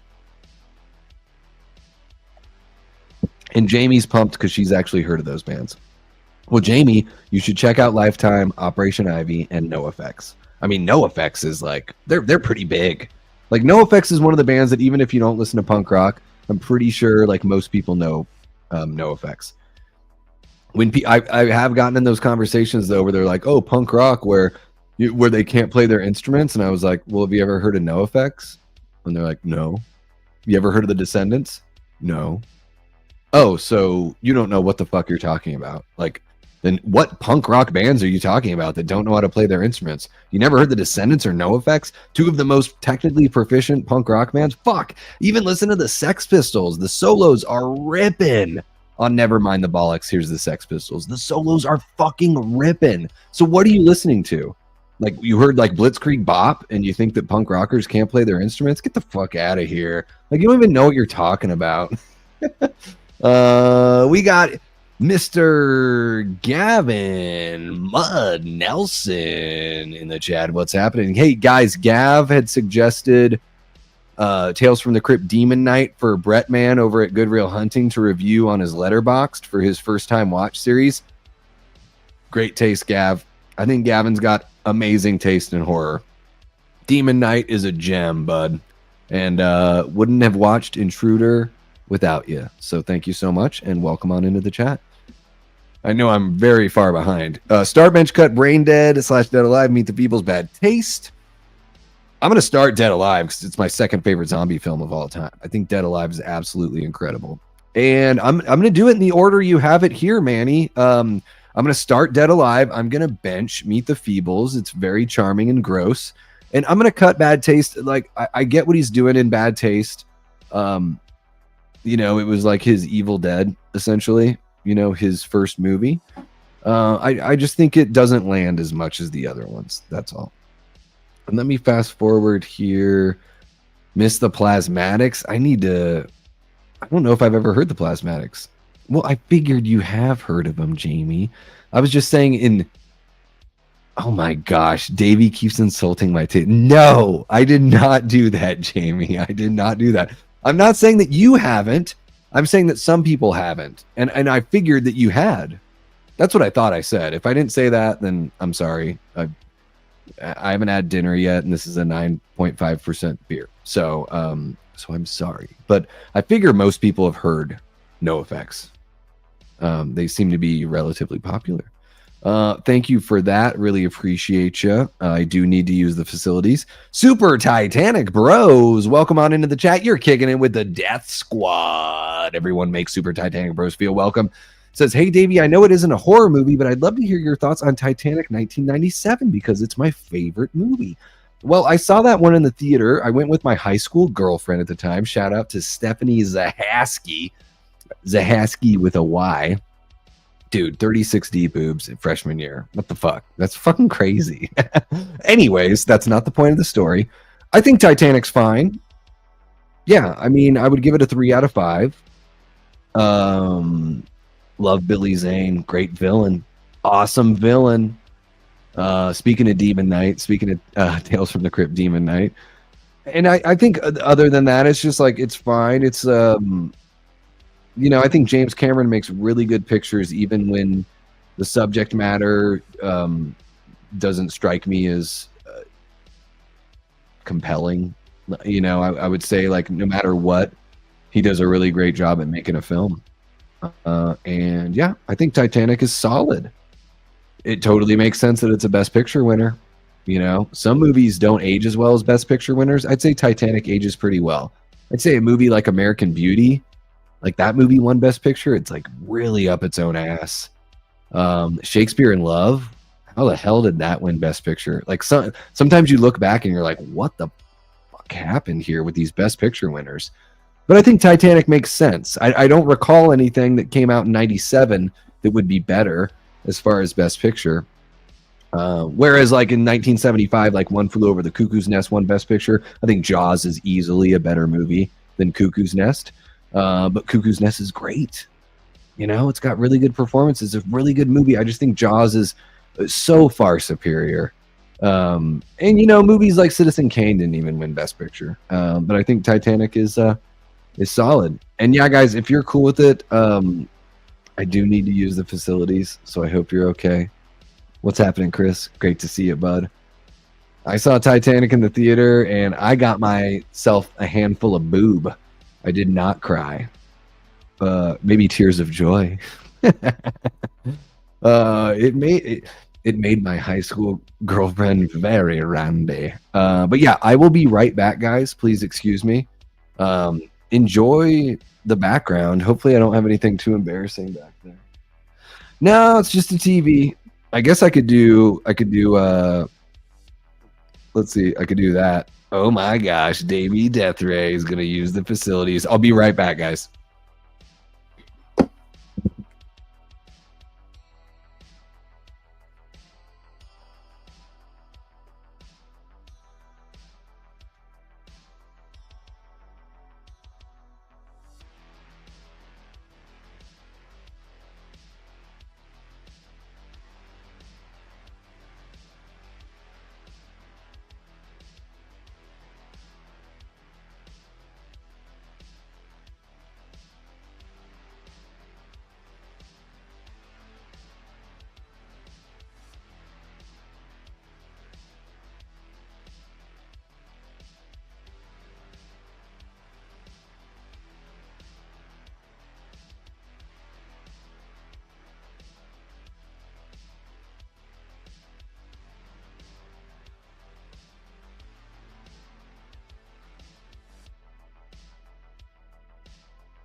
Damn, I don't even think we lost any viewers on that one.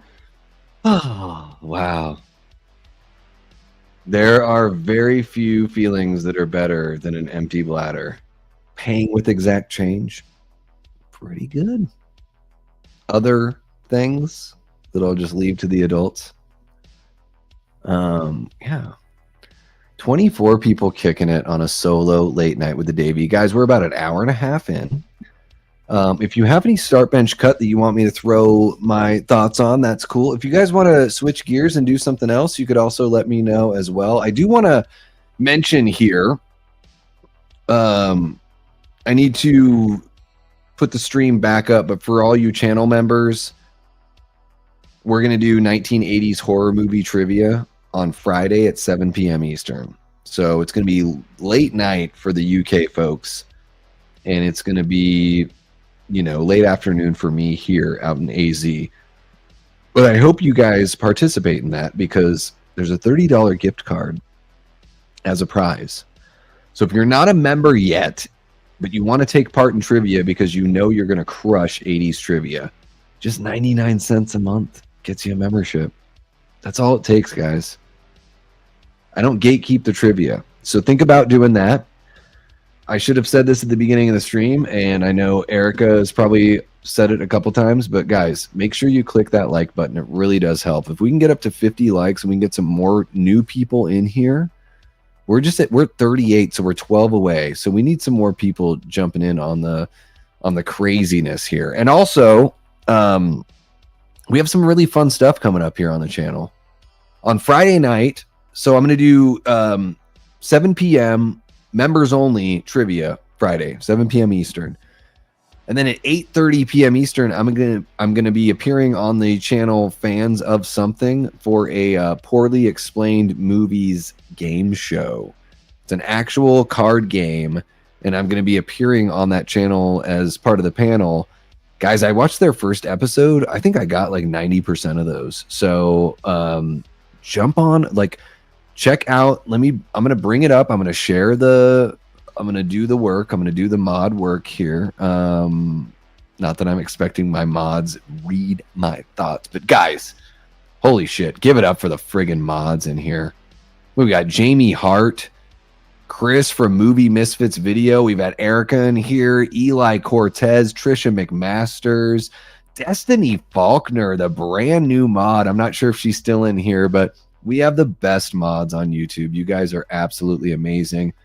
One thing I really love is sharing other content creators. That can be kind of a faux pas thing to try to promote yourself. I go the opposite way, guys. No, not a faux pas. Let's advertise your shit. Let's share your shit. You got a channel. You're pumped about it. Let the people decide, right? Like, what am I afraid of? Like, sharing your channel isn't going to lose myself a subscription. It's not going to lose me as a viewer. All it's going to do is give you a chance to check somebody else out.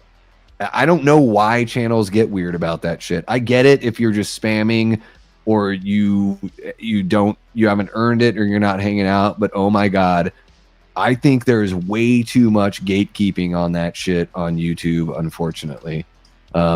And I like to, and maybe it's not even gatekeeping, but it's like I like to take it an extra step. And when somebody jumps in and I know they have a channel and I dig what they do on their channel, like, I want it shared. This pie, the pie continues to grow. There's room for everyone here on YouTube. I watch YouTube more than I watch any other streaming platform, guys. Like, I'm a true believer. Trust me, true believer, as Stan Lee would say. So I'm going to copy this link. I'm going to drop it in here. So there you guys go. So you can watch me there on, I'm going to pin it to the chat. That's the Fans of Something stream I'm going to be on. Guys, if you want to check me out later on Friday night, especially if you're not a channel member and you don't plan on becoming a channel member for the trivia, which is totally fine. I mean, really just 99 cents a month, but totally cool if you don't want to do that, but you want to cheer me on or you want to give me some shit, like, either way, I welcome it all. So bring it on. Let's have some fucking fun. It'll be great. I watched the first episode. I really dig what they're doing over there. I think Eddie's got something going on. Clearly, he has something going on. He's got more subs than we've got here on the Davey Deathray channel. But guys, we did just cross 1,400. We've got an amazing community here, guys.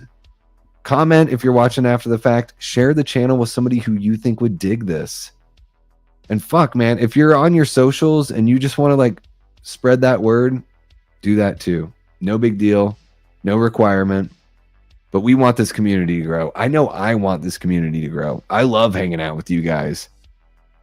4 or 5 hours ago, I was a stress case.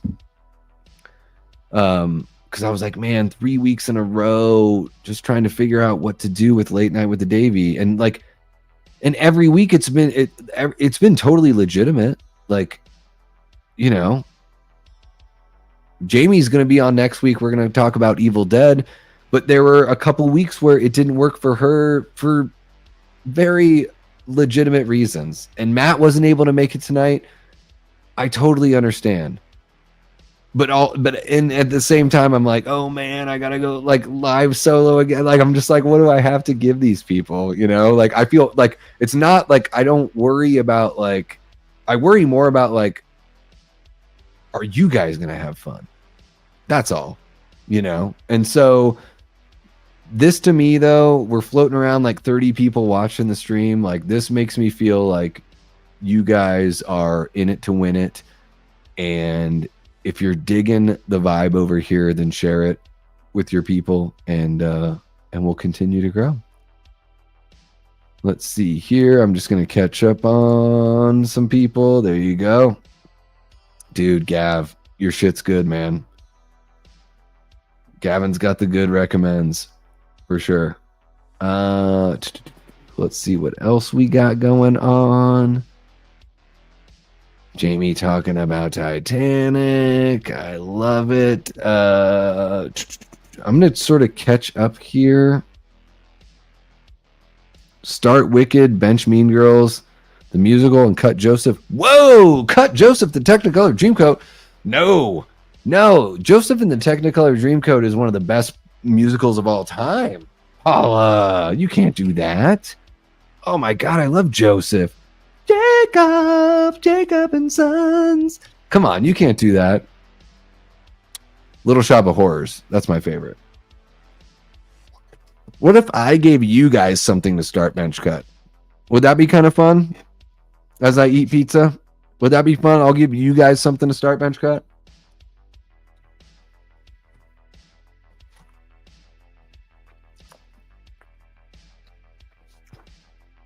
Let's flip the motherfucking script, y'all.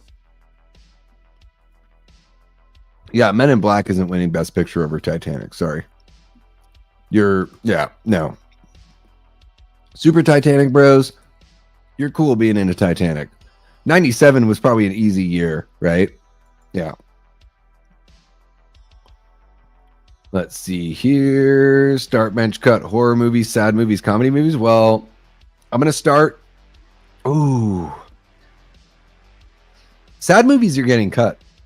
I don't like that shit. Life is tough enough and real enough and sad enough and all that stuff enough.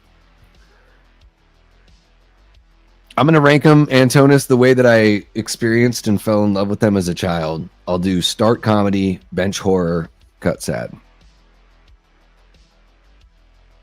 I don't do too much ADub. I don't do very much physical media stuff. So I don't know what's up there on the vinegar sale. Is there a link you can share? Just so I can take a look at that, because I don't know. Guys, I do appreciate physical media. I don't cover it much on the channel. There's so many channels that do that really well. I don't have all the money and resources to buy everything that comes out. But I do really love physical media, and I love boobies too. What's up, Brad? Hope you're doing well, man. Brad, what are you listening to lately?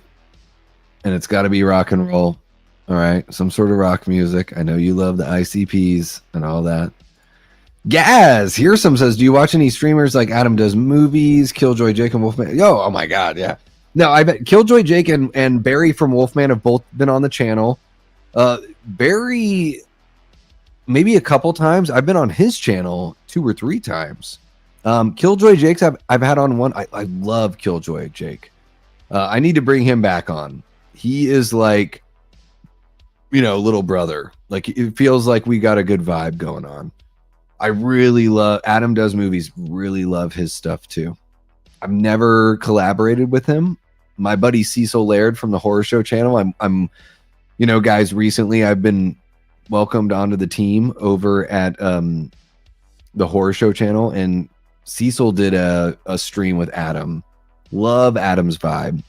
I really do dig it. There is something that's like, it's this acceptable level of pomposity that I really, really enjoy. I don't know what it is. Like, and maybe it's just that we like have similar personalities. I don't know, because I've never met him, but I really enjoy Adam Does Movies. Yes. And it is interesting. That's a good question, Gaz. Because I spend so much time like thinking about the channel, watching movies, preparing stuff for the channel, that like sometimes I don't get to watch a lot. Like, I mean, YouTube is my most viewed streaming platform, but a lot of times, guys, I'm watching like sports stuff that's a little out of the sphere, because there's a certain amount of it where you don't want stuff to like cloud your performance, or like, especially if people like with reviews. I don't watch anyone's review until I've seen the movie or talked about it myself. It kind of both, see something, talk about it.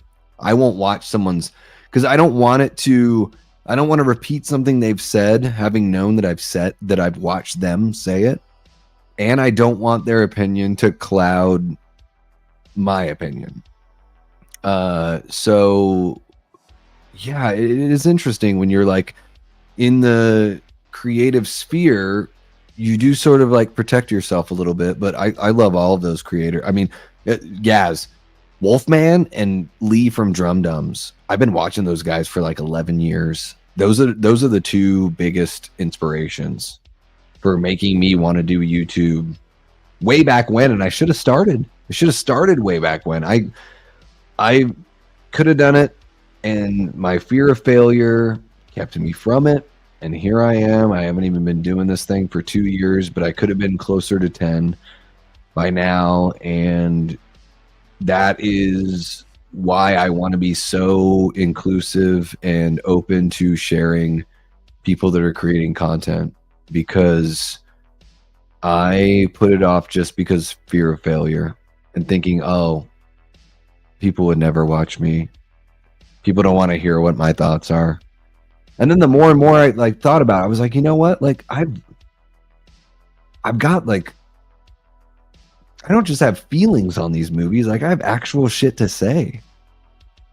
Like, I understand film and understand art in a way that like, I do think I've got a unique voice here. Like, and not just literally my voice, but just like, I feel like I can analyze these things and speak about them in a deeper way. And one of the amazing benefits of that is my brother works in the industry as a visual effects artist.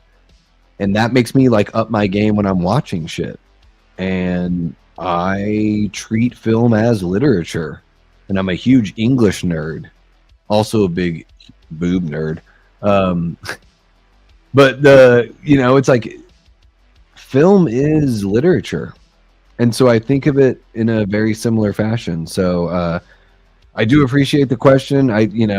Guys, I mean, Gaz, look out. Jake and Barry will be back on the channel.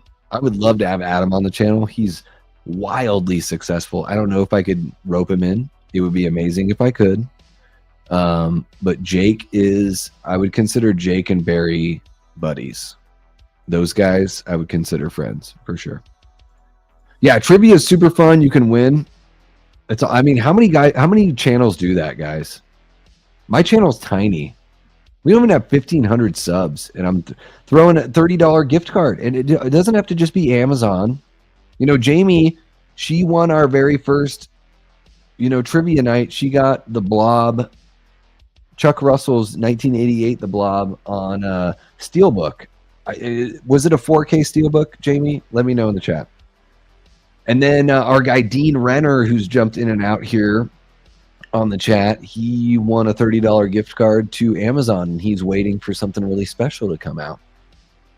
Now, if you're not really into physical media or whatever, we can figure it out. Like, if you show up, if you're a channel member and you show up and you win that trivia, like, we're going to DM and we're going to figure something out. You want a $30 Starbucks card? I'm cool with that. Target, whatever. Want to get some groceries?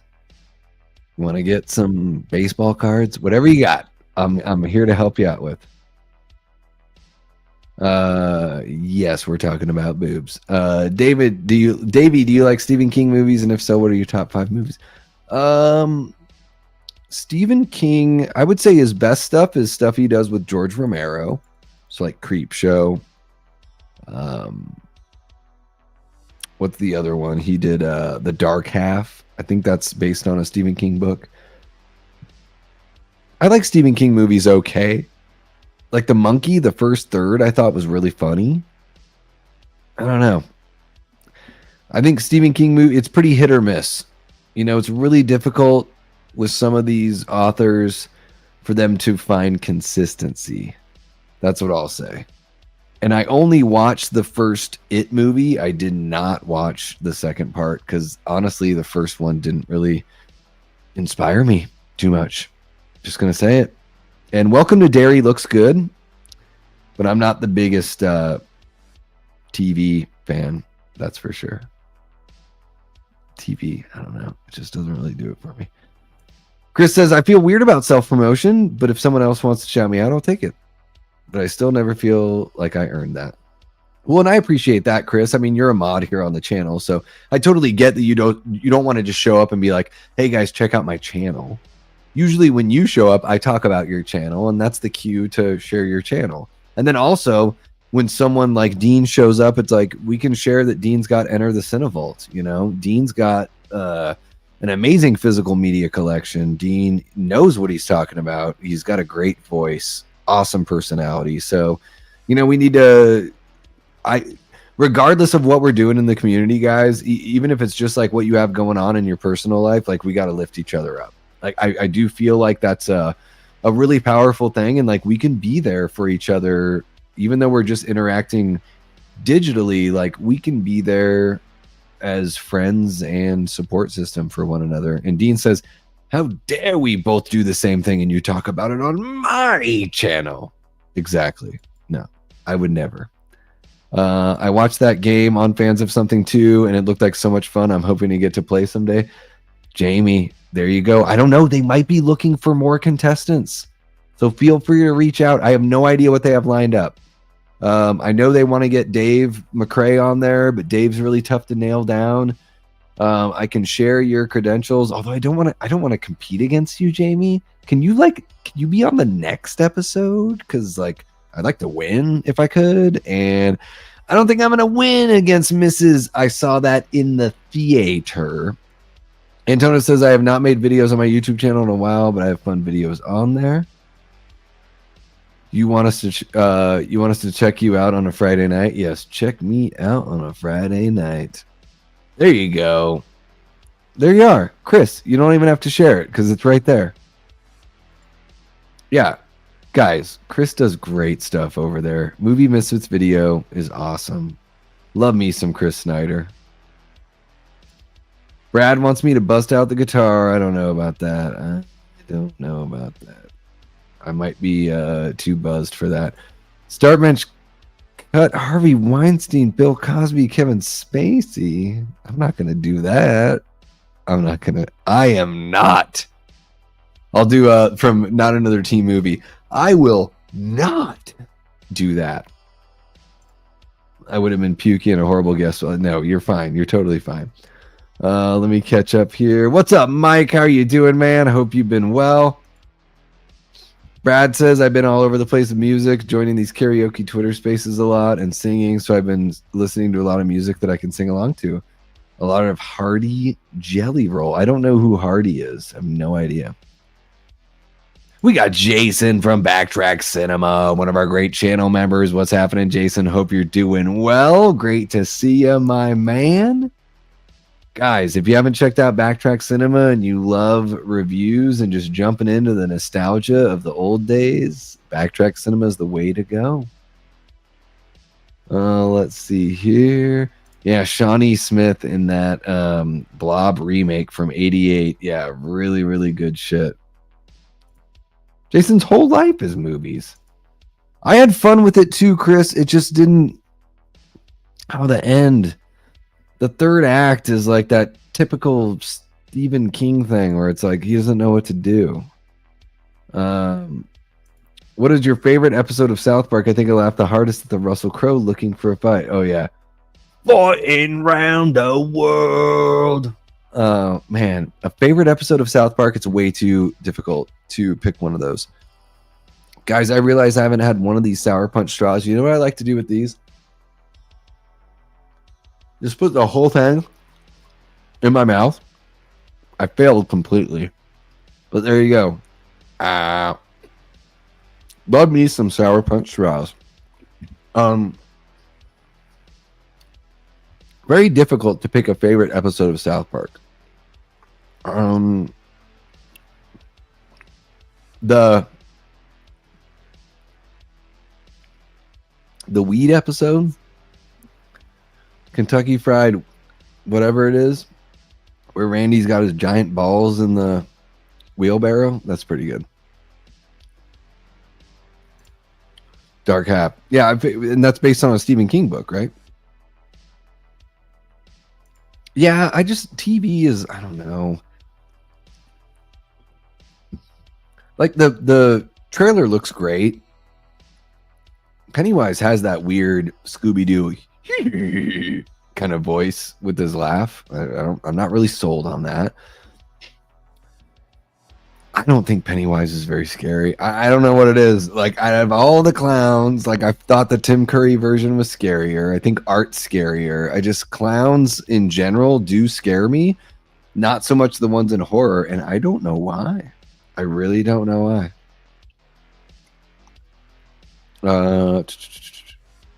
Read The Dark Half when it came out. I'm a big Stephen King fan. Yeah, I like his writing more than I like his regular shit. Yeah, Dave is awesome. Tough to nail down, but a very very successful, amazing YouTuber. What's up, Sergeant Shitty Pickle? Here's Shitty. Guys, this is unreal. This is the third week in a row that I've done Late Night with the Davey solo. And each time, I know I've already talked about this a couple times. I just want to bring it up.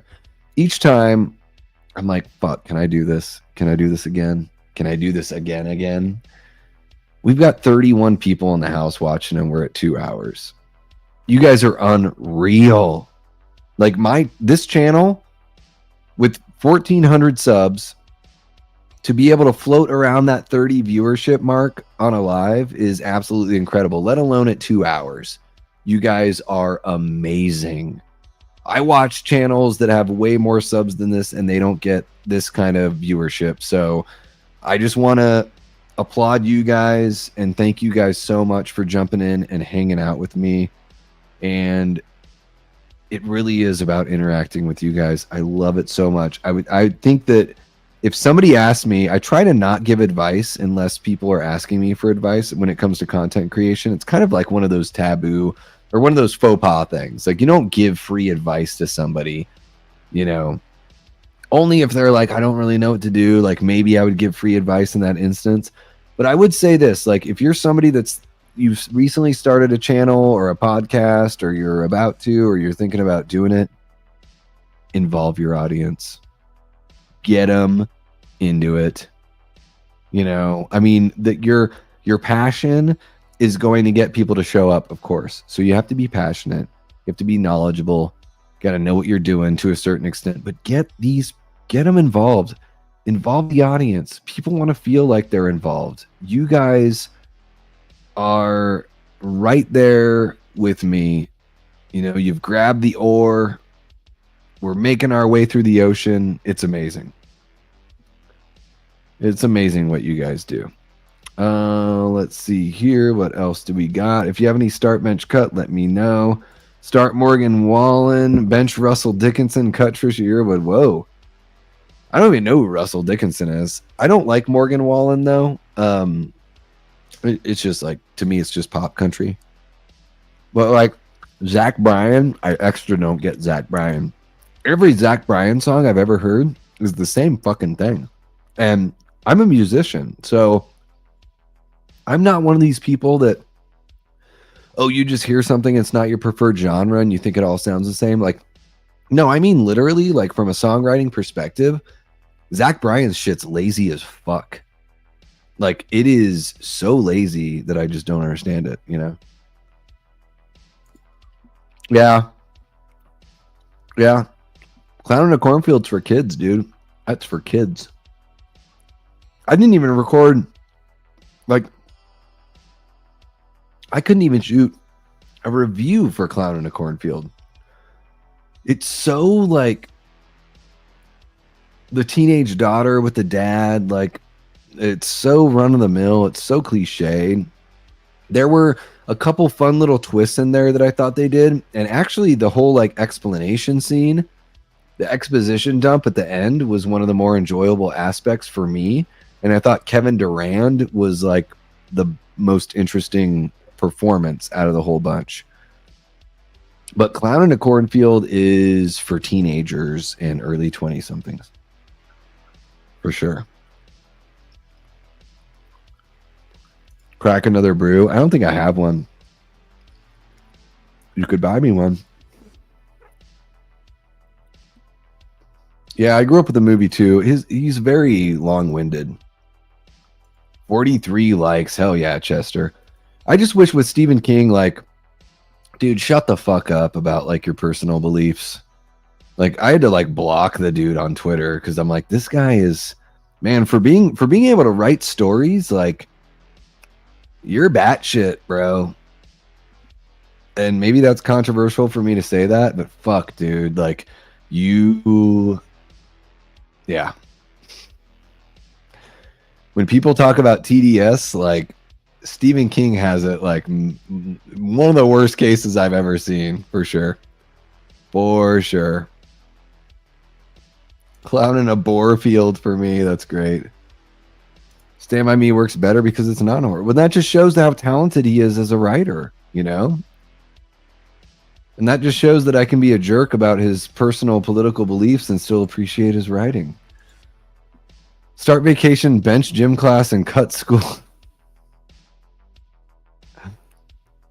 Well, of course, Paula. At first, I was like, ooh, vacation. She's talking about National Lampoons. Nope. She's just talking about school. I'm right there with you.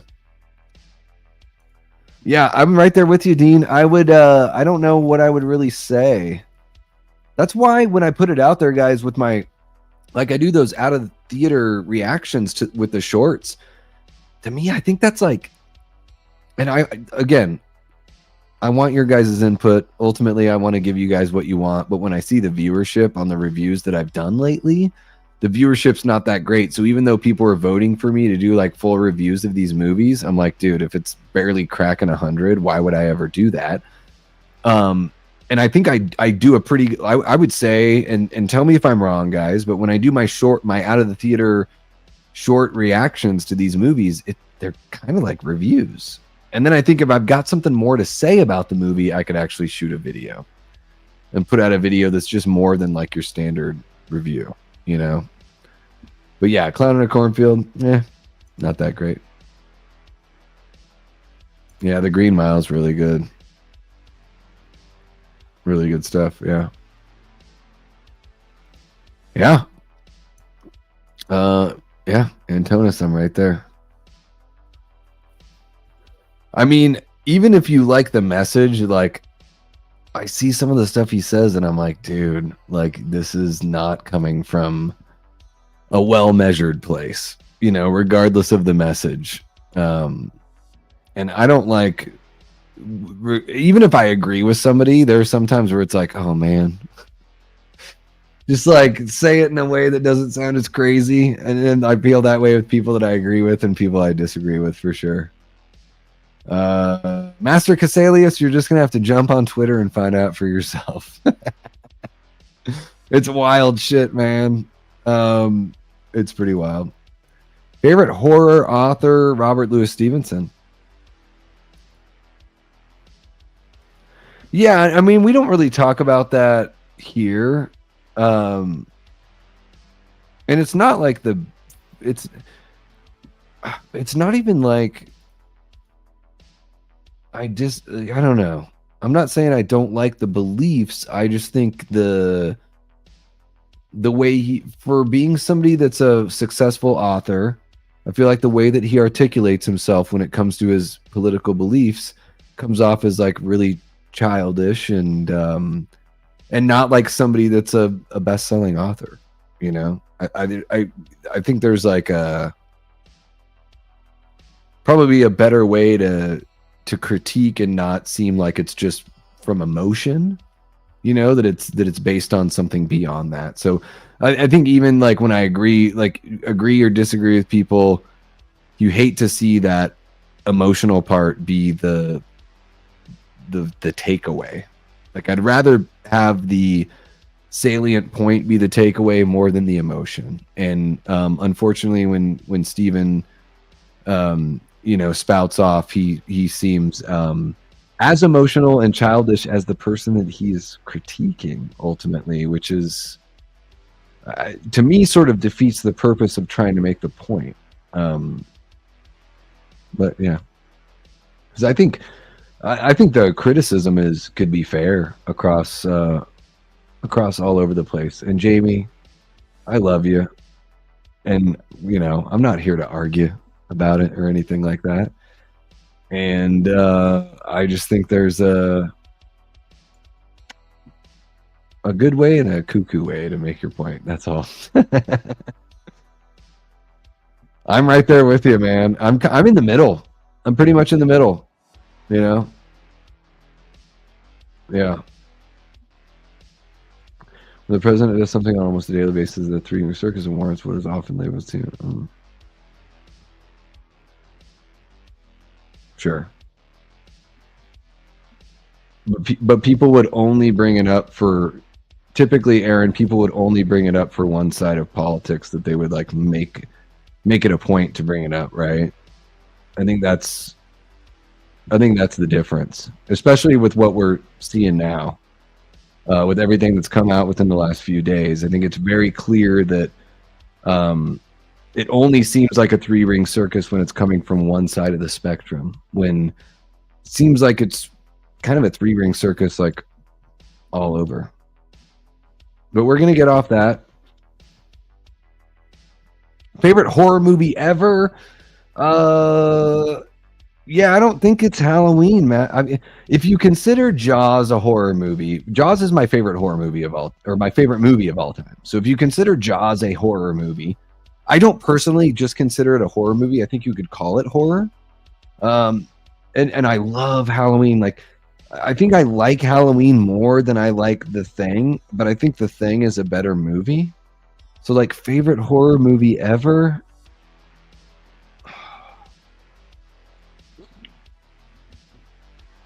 Yeah, I don't know. It's probably like The Evil Dead. I would say the original Evil Dead. Wait, Stranger Things is still going? Holy shit. They just can't let it go, can they? They cannot let it go. Wow. Stranger Things, I haven't cared about it in years.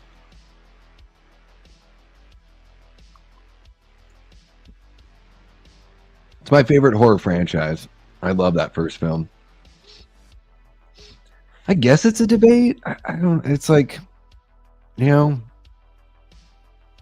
are horror elements for sure, but I wouldn't say it's strictly a horror movie. You know what I mean? Like, is Jaws horror? Like, Jaws is horror and Halloween's horror. Seems like Halloween's a way different movie than Jaws. Right? I don't know. As I eat pizza, I'm actually going to bust into a brand new slice. Yeah, what is going on? I gave up on Stranger Things after season 2. They lost me, man. Terrible storytelling. Like, I was fucking out. Season 2 was a damn waste of time. I love Evil Dead 2013. That's my second favorite in the franchise. I really like Evil Dead Rise, but it's I felt like they could have pushed it further. What's the worst horror sequel of all time? Me, and personally, and pardon my language, Jason Goes to Shit, the shittier Friday. Yeah, probably something like Exorcist 2, The Heretic. I think that was pretty bad. Freddy's Dead. That's really bad. I think Freddy's Dead's worse than the worst Halloween or Jason movie.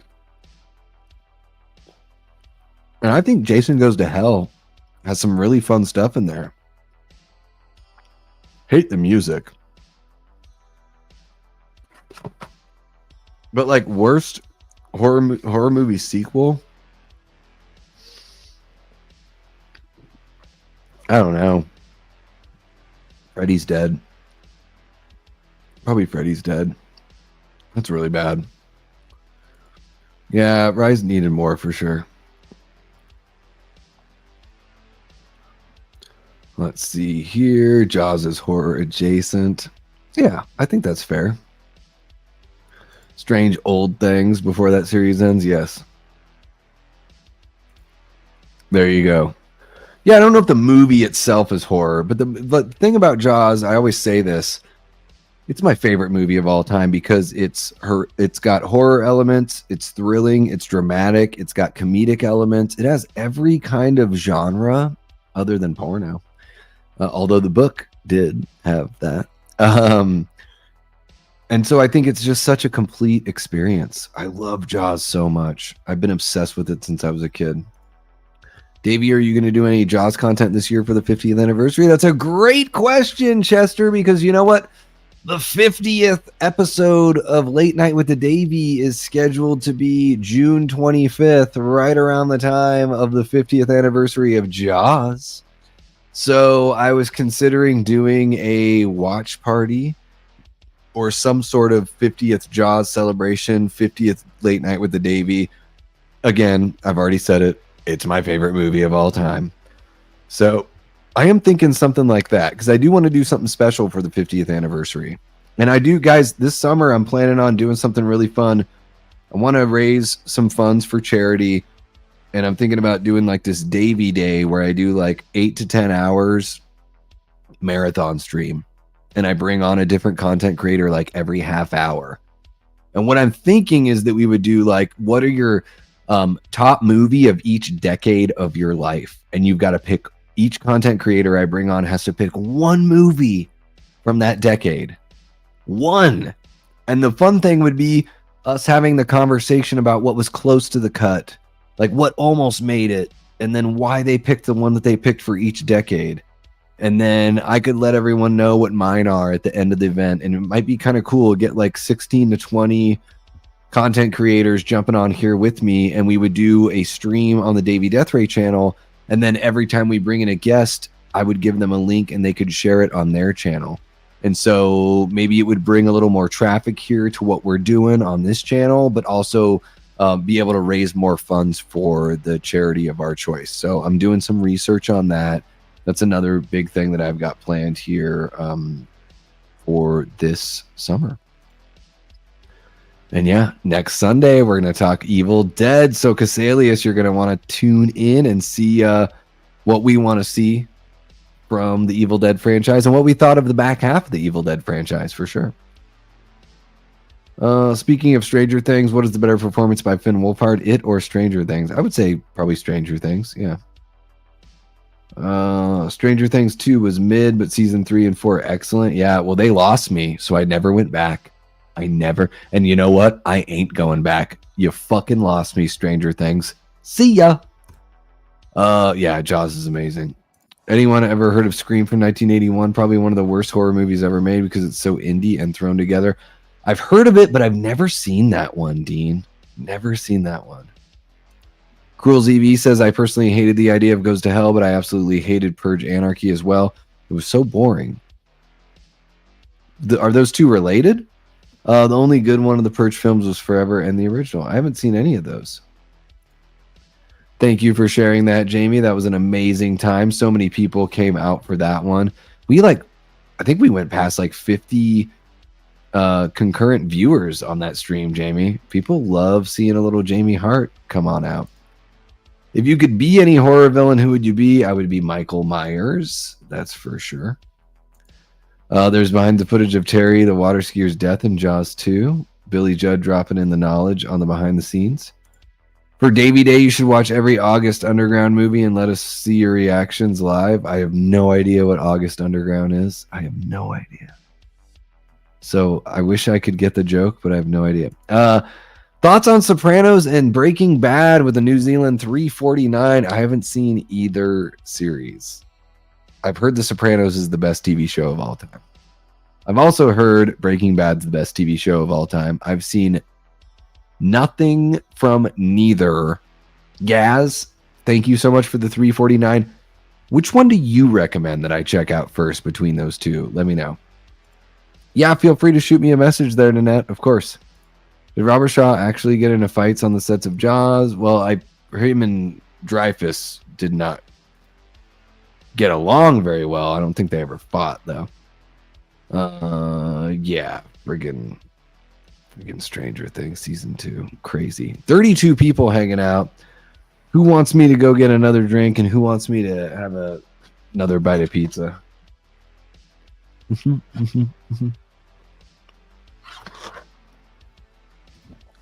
Cruel ZB says, well, I should probably head out because I'm planning on making a tribute edit for Slipknot's drummer Joey Jordison. Let me know on the podcast. I'll see you later, Davey, and the Death Squad. Have a great night, Cruel ZB. I'll be in touch with you. Looks like I will be guesting over on Cruel ZB's channel at some point soon, talking about 28 years later. Which one's better, Leanna? Which one is better? Sopranos is definitely the best TV show of all time. Damn. From the true Italian himself, Dean Renner. Dropping it. August Underground is basically a faux snuff film series. Yeah, I don't really dig that stuff. That's what I do. I eat pizza and make people hungry.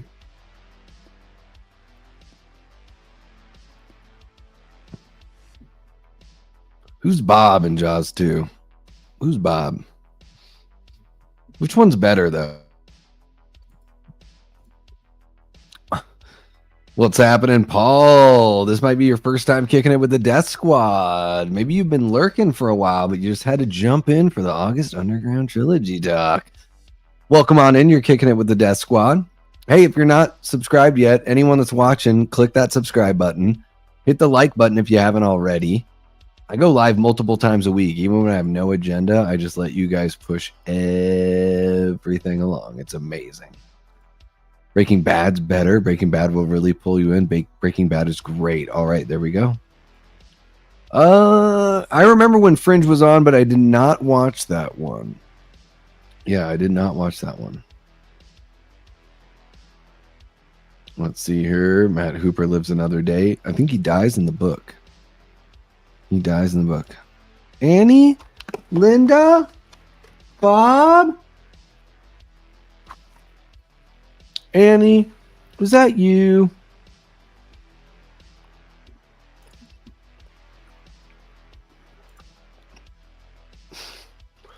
Billy's on that IMDb trivia train, I would imagine. Yeah, Linda with a Y. Oh my gosh. You know, it just gets crazy. Holy cow, guys. 2 hours, 20 minutes. We still have 27 people kicking it here. What do you guys want me to do? Huh? I might need to use the facilities again. I might need to grab a little something to drink as my water is running out already. What do you guys think? You want to keep this train rolling? We want to give it a 3-minute break and I come on back and we keep this train rolling. Do you guys want to watch a movie? You guys got more start bench cut for me? You want to talk more about Stephen King politics? I fucking hope not. I don't want to lose everyone. Yeah, let's do whatever you guys are into. I know it's super late out there for you East Coast people, but maybe we got some West Coast folks out. So just let me know what you want to do. I've got plenty of sour punch straws here, so I've got the energy. There we go. There we go. Yes, Paul. Dangerous Animals looks very interesting. I've got the AMC A list, so I am gonna be checking that one out. I think Jai Courtney's a lot better than most people give him credit for, and I think the idea of a serial killer that feeds their victims to sharks is, I mean, it's just very interesting. I saw Mark Millar, the comic book creator, was saying, he was like, this is like one part Psycho, the other part Jaws. So very interested in that for sure. I know it's so late for you guys out there, Jamie, but you're okay, right? You don't have to wake up for work tomorrow or nothing, right? Okay, guys. I will be back, and I will answer this question when I get back. Hold tight.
All right, top 5 favorite TV shows. Oh my goodness. Tough to rank these. Mystery Science Theater is my favorite, though. That's easily my favorite TV show. Seinfeld. I love Seinfeld so much. The Simpsons. I love The Simpsons. It's Always Sunny in Philadelphia. There we go. That's 4.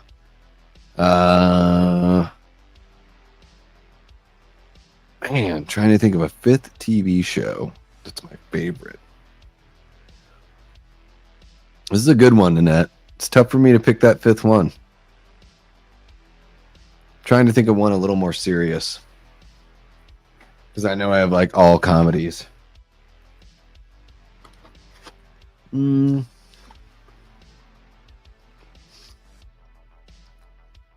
The Twilight Zone. There you go. Top 5, no order. Twilight Zone, It's Always Sunny in Philadelphia, Seinfeld, The Simpsons, Mystery Science Theater 3000. Boom. There it is. Let's see here. Start bench cut Donald Pleasance, Kurt Russell, Charles Cyphers, guys who work with Carpenter. I would start Kurt Russell. I would bench Donald Pleasance, and I would cut Charles Cyphers. Damn, Gav's got to work in 4 hours. Holy cow. Quint is amazing. Love Quint. Jamie doesn't sleep. I sleep, but I'm a night owl, so sometimes I stay up really late. But it's only 10 p.m. out here. Dean doesn't want to think about his work schedule this weekend. It's pure insanity. There you go. The shark dies to wounds inflicted upon. Yeah. Oh, yeah. Yeah. The shark just like. It doesn't even. There's no grand explosion. It just dies from being exhausted. It's wild. Wild stuff. Let's see here.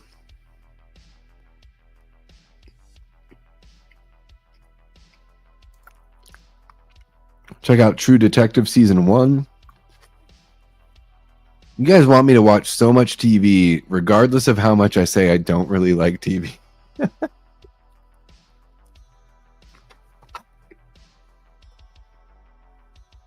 But I can't blame you. I've just never been... TV doesn't work for me the way that film does. It might be. I know, why can't I be more like Lloyd Braun? Why can't you be more like Lloyd Braun? Can I quote the Indianapolis speech that Quint gives inside the boat at nighttime? Hooper, that's from the USS Indianapolis. Japanese submarine put 2 torpedoes in our side. I don't know. I don't know what he says after that.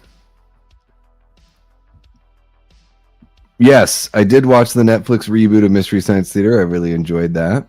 Very much enjoyed that for sure. Yeah, It's Always Sunny up until the last few seasons. Really, really good stuff. Twin Peaks, Scooby-Doo, Game of Thrones, Breaking Bad, SNL. Interesting. There you go. I sleep on days that don't end in Y. Yeah, the Twilight Zone's so good. I've heard really good shit about True Detective for sure. True Detective Season 1 isn't TV, it's gold. Wow. High praise from Gav. There you go. It must be great. Holy cow, 2.5 hours, guys. I don't know where else to take this, honestly. Other than eating more. I don't know what to do for you guys. What do you guys want from me? You tell me.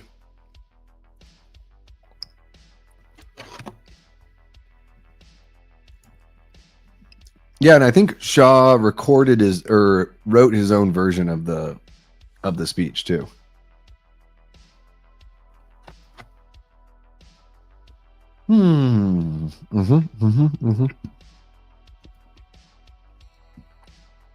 Watch the Kill List trailer.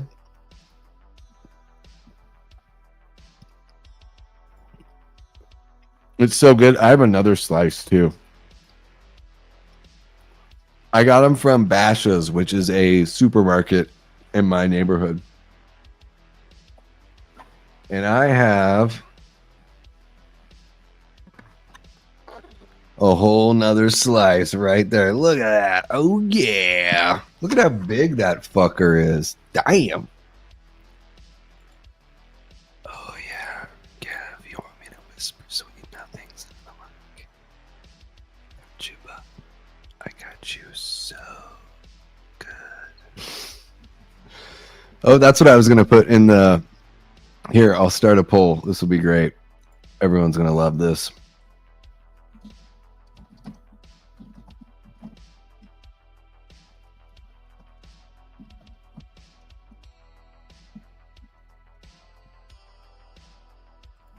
There you go. Have at it, chat. Have fun with that. Damn, 2 likes away from 50, y'all. We can do this. Share this stream with someone out there. Let's get it going. 48 likes. Let's get it up to 50. We got a new poll in the chat. Should I start an ASMR channel? You know, pay the bills. 75%. Oh, everyone, most people are saying yes. You guys want me to do this.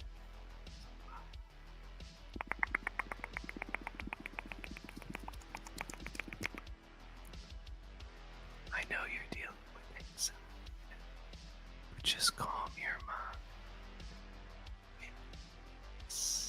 I'll stuck you to sleep. I could do all that kind of fun shit. That would be amazing. Austin Draft House in Texas does Jaws on the water for patrons using inner tubes on select days every year. That is amazing. I would love to do that shit. That would be amazing. Go with OnlyFans, Davey. I hear it's more lucrative. I know, but I don't think I have what it takes to do what I have to do. What would I have to do on OnlyFans? How would I get subscribers on OnlyFans? I can't even get subscribers here on YouTube. Which one? You drop it back in, Chester, because I did the Kurt Russell one. Was there another one after that? Oh. I've never seen Mr. Pickles. Yeah. I don't know what that is.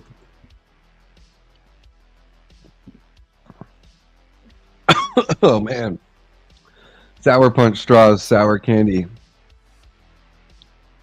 Put your stuff on ceiling fans. It's classier.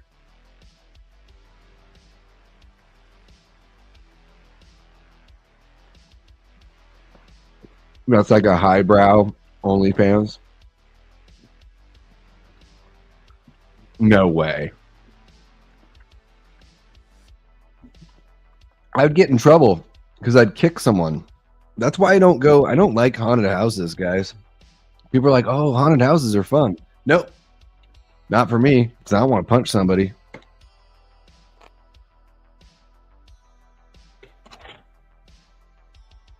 Homie, don't play that. I do like Sour Patch Kids. I like a lot of sour candy. Oh, I did that one, Chester. Yeah, I did that one. I would start Kurt Russell, I'd bench Donald Pleasance, and I'd cut Charles Cyphers. Yeah.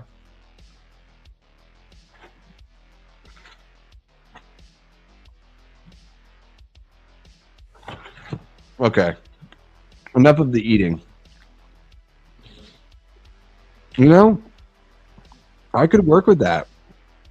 I don't have, my feet aren't terrible. They're not terrible, that's for sure. You're totally fine, Chester. I just wanted you to know I didn't miss you. Favorite YouTube channels? Like the really inspirational ones were like Drum Dums, Wolfman's Got Nards, Dave McCrae. Right now, I really love Haddonfield Radio. That's one of my favorites. Those guys are incredible, what they do over at Haddonfield Radio. I watch a lot of video game stuff, too. So there's this guy, Retro Bird. It's not like streaming video game play or anything like that. He just does videos, you know, reminiscing and, you know, showing some love for old school games. So I really dig that. Angry Video Game Nerd was like one of the first YouTube channels I ever started watching regularly. You know, Cinemassacre with the Monster Madness and the Angry Video Game Nerd. Like, I got really into that. I like John Boy Media for like my sports stuff. I like the Rich Eisen show for some sports stuff too. With ESPN, like the Get Up show, I think is one of their best show that they've got. So I watched some of that. Daniel from the Cobwebs channel. I love the Cobwebs channel. Watch that shit all the time. Every time he drops a new video, it's worth my time. That's for damn sure. I'm trying to think who else like really grips me. Those are the ones that are standing out right now. You're going to be missing a foot if you keep eating like this. You mean are you saying I'll get diabetes? Yeah, watermelon Sour Patch, that's good shit for sure.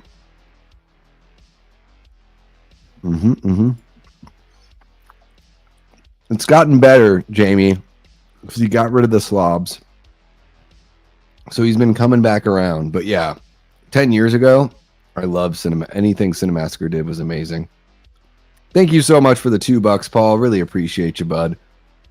You guys are amazing with your super chats and your, gifted memberships, and all of y'all that are members. It's really, really cool stuff. Very, very much appreciate you. And look, Leanna's giving you the love as well.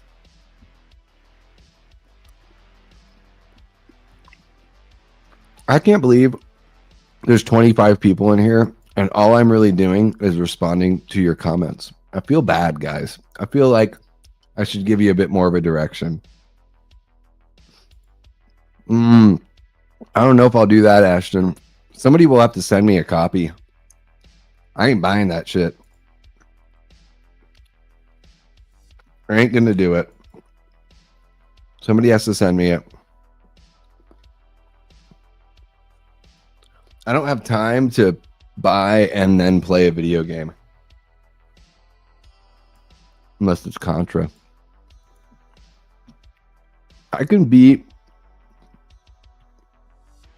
the first Super Mario Brothers in maybe like 8 minutes with warps. So it's like twice as long as the fastest speed run. So it's not that impressive, but I could do that for sure.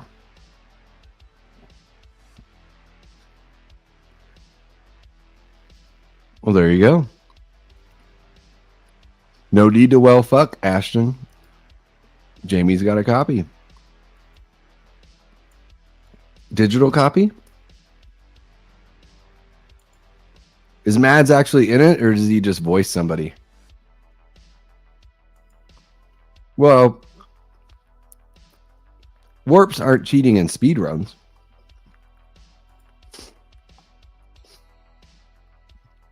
I bet it would be fun, Ashton.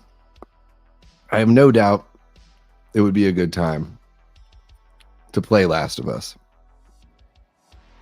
I don't play many games, honestly. I wish I had more time or could carve more time out for it. Yeah, I mean, I've been to, I lived right next to Canada, so I've been there, and I've been to Mexico. That's it, though. Mm-hmm.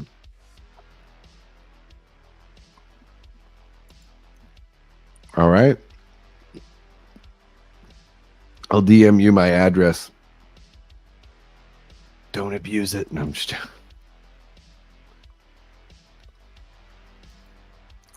A White Lion has a villain song. So he's not Scar. And of course the White Lion is the bad guy in the Lion King movie that Disney made. Wow. Racist much? I think so. Chester, I need to check out Prince of Darkness. I haven't seen it yet. But I know that's John Carpenter with Donald Pleasance, right? I think Greece would be really fun, man.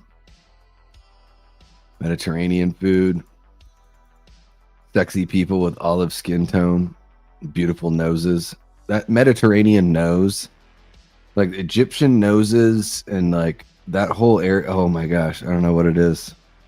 I got to thank for noses, guys. Apparently, straight white lions are always the bad lion. I know, it's like so typical. Haven't seen either of the two new Ghostbusters movies. Yeah, just haven't been interested. I think the first two were like, I love the first Ghostbusters. I think the second one's pretty damn good. And then 30 years later, I'm supposed to care about more. I don't know. Didn't really grab me. Well, it's not so much about being attracted to yourself. I just mean that Mediterranean look, I like it. I like pronounced noses have never bothered me.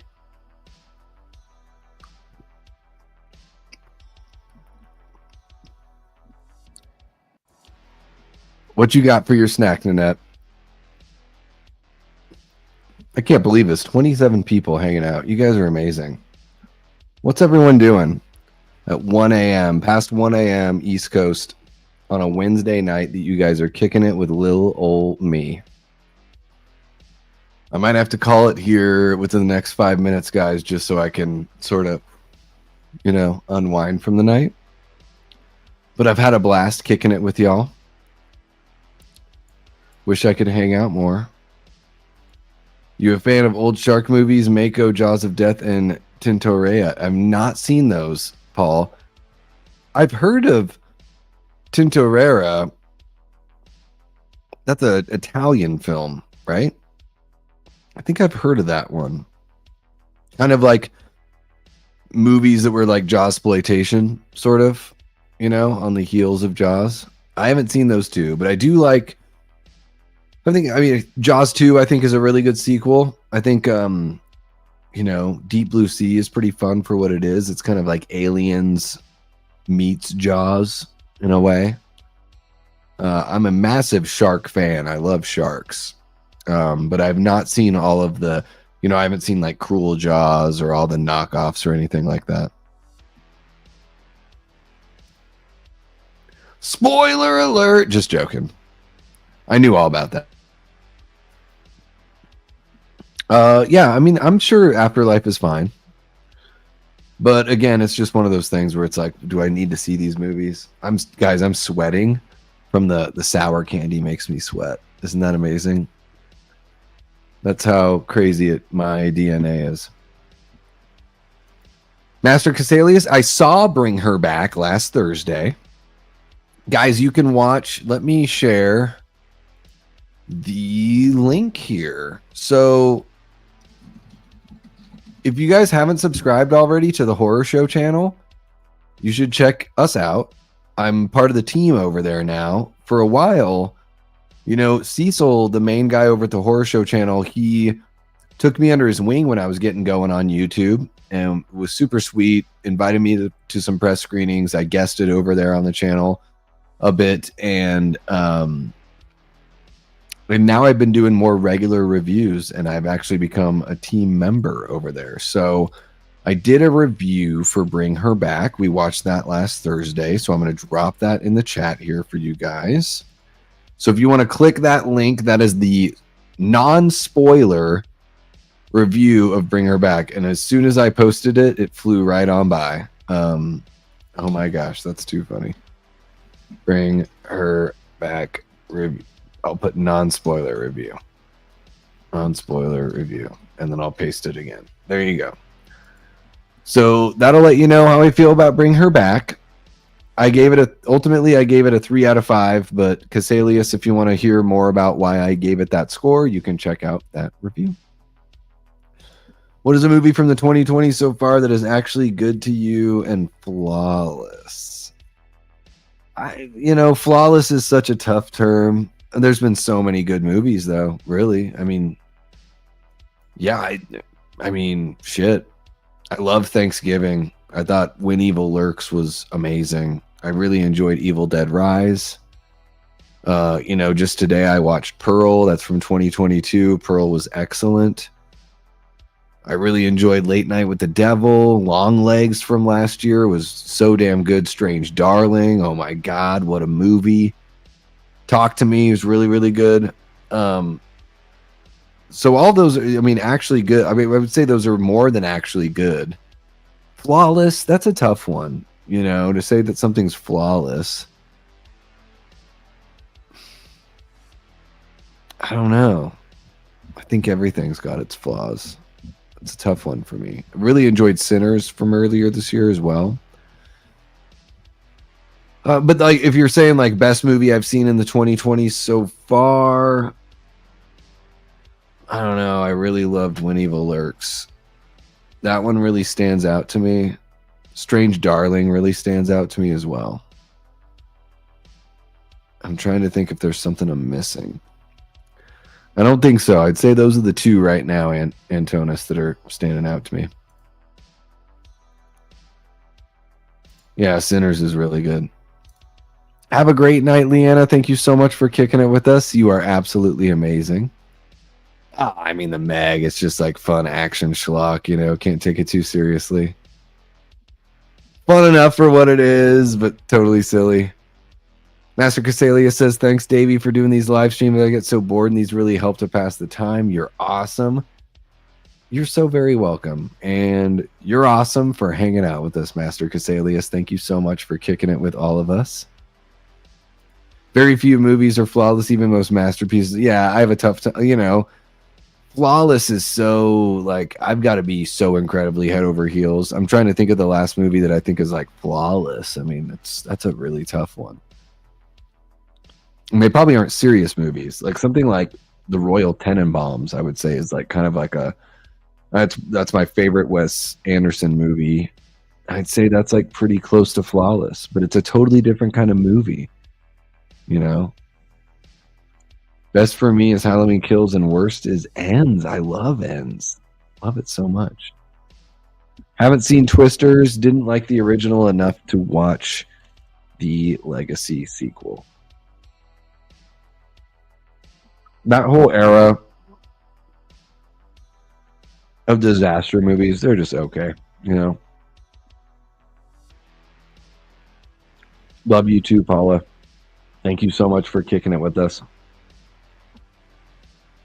Oh, shoot. Linda Hamilton's going to be on the 5th season of Stranger Things? Crazy. Is she in the 4th season? I wonder who she's going to be in the 5th season. I haven't seen her. What? I guess Terminator Dark Fate was the last thing I saw her in. It was a while ago, huh?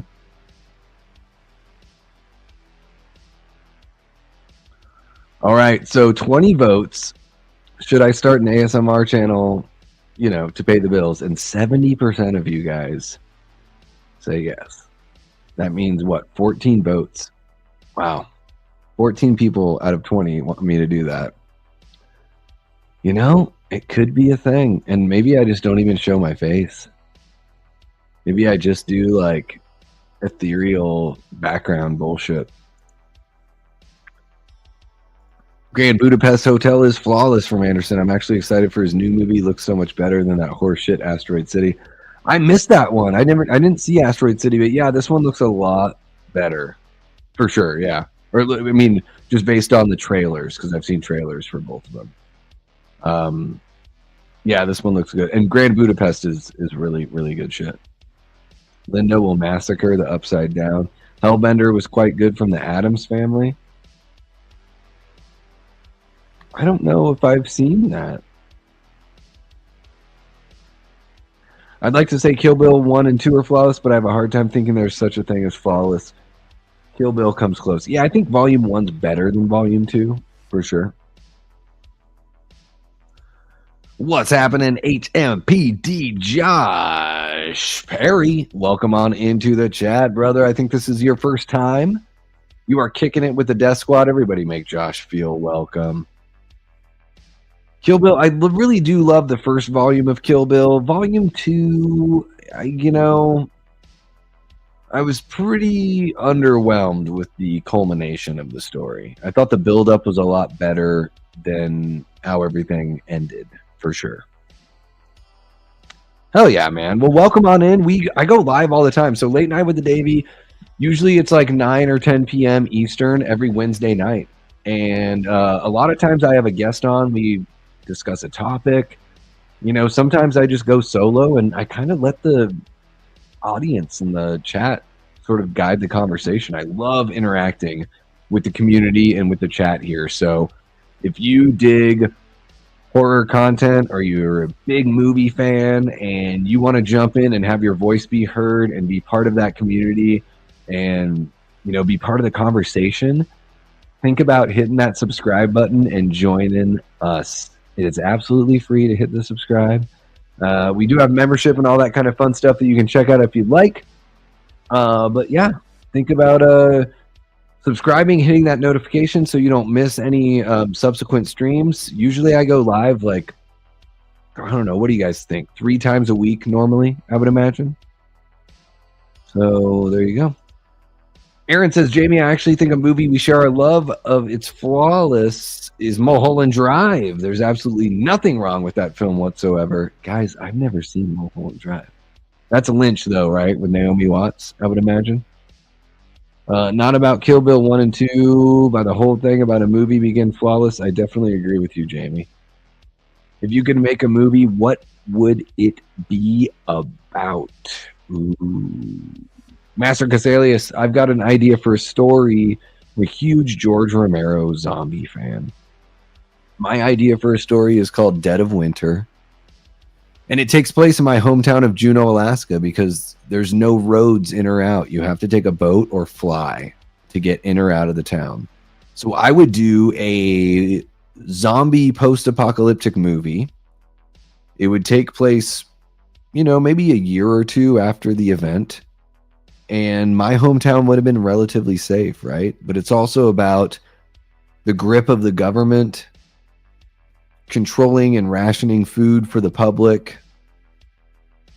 The native population wanting to just go back to, living on the earth and not having a modern lifestyle. And at the same time, there'd be like this Jaws-like element, because now that it's been a year or two, there are zombies that have climbed mountains, gone through the ocean, slowly made their way to this remote location. But the local government doesn't want to believe it. But the signs that it's something that's actually a serious threat are becoming more and more undeniable. So that's the setup for my story of Dead of Winter. I'd really like to do it as a motion comic, a black and white comic with red and blues to accent, like blood and the sky. And then I think it would be fun to turn it into a movie or something like that. It would be very Romero-esque. I would not shy away from that. I would wear that influence, on my sleeve. It would be slow zombies. It would be about seeing zombies that had, frostbitten, attacked by animals, stepped in bear traps, waterlogged from going through rivers and creeks in the ocean, and just like, zombies like you've never seen them before, but these slow walking zombies with, that dread and social commentary of movies like Dawn of the Dead and Day of the Dead. Those are two of my favorite zombie films of all time. So that's kind of like the vibe I would go for if I created something, just off the top of my head. That's what I would say. Jamie says that sounds like a great film, Davey. Well, there you go. There you go. I just got to get somebody on board for that one. Super Titanic loves the plot. HMPD Josh Perry says, I would like to say that if I was making a movie, it would be an MCU. What kind of MCU? What are you thinking? Is there a superhero that you would like to tell the story of? Josh, let me know. Have a good one, Chester. Yeah, we're going to be signing off here shortly, guys. Dead of Winter sounds awesome. I would watch that tonight. There you go. Yeah, I want to do a comic first and then turn that into a film. Would be the preferred way of doing it. The Good, the Bad, and the Ugly is flawless. Whiplash is flawless. Network is flawless. High and Low is flawless.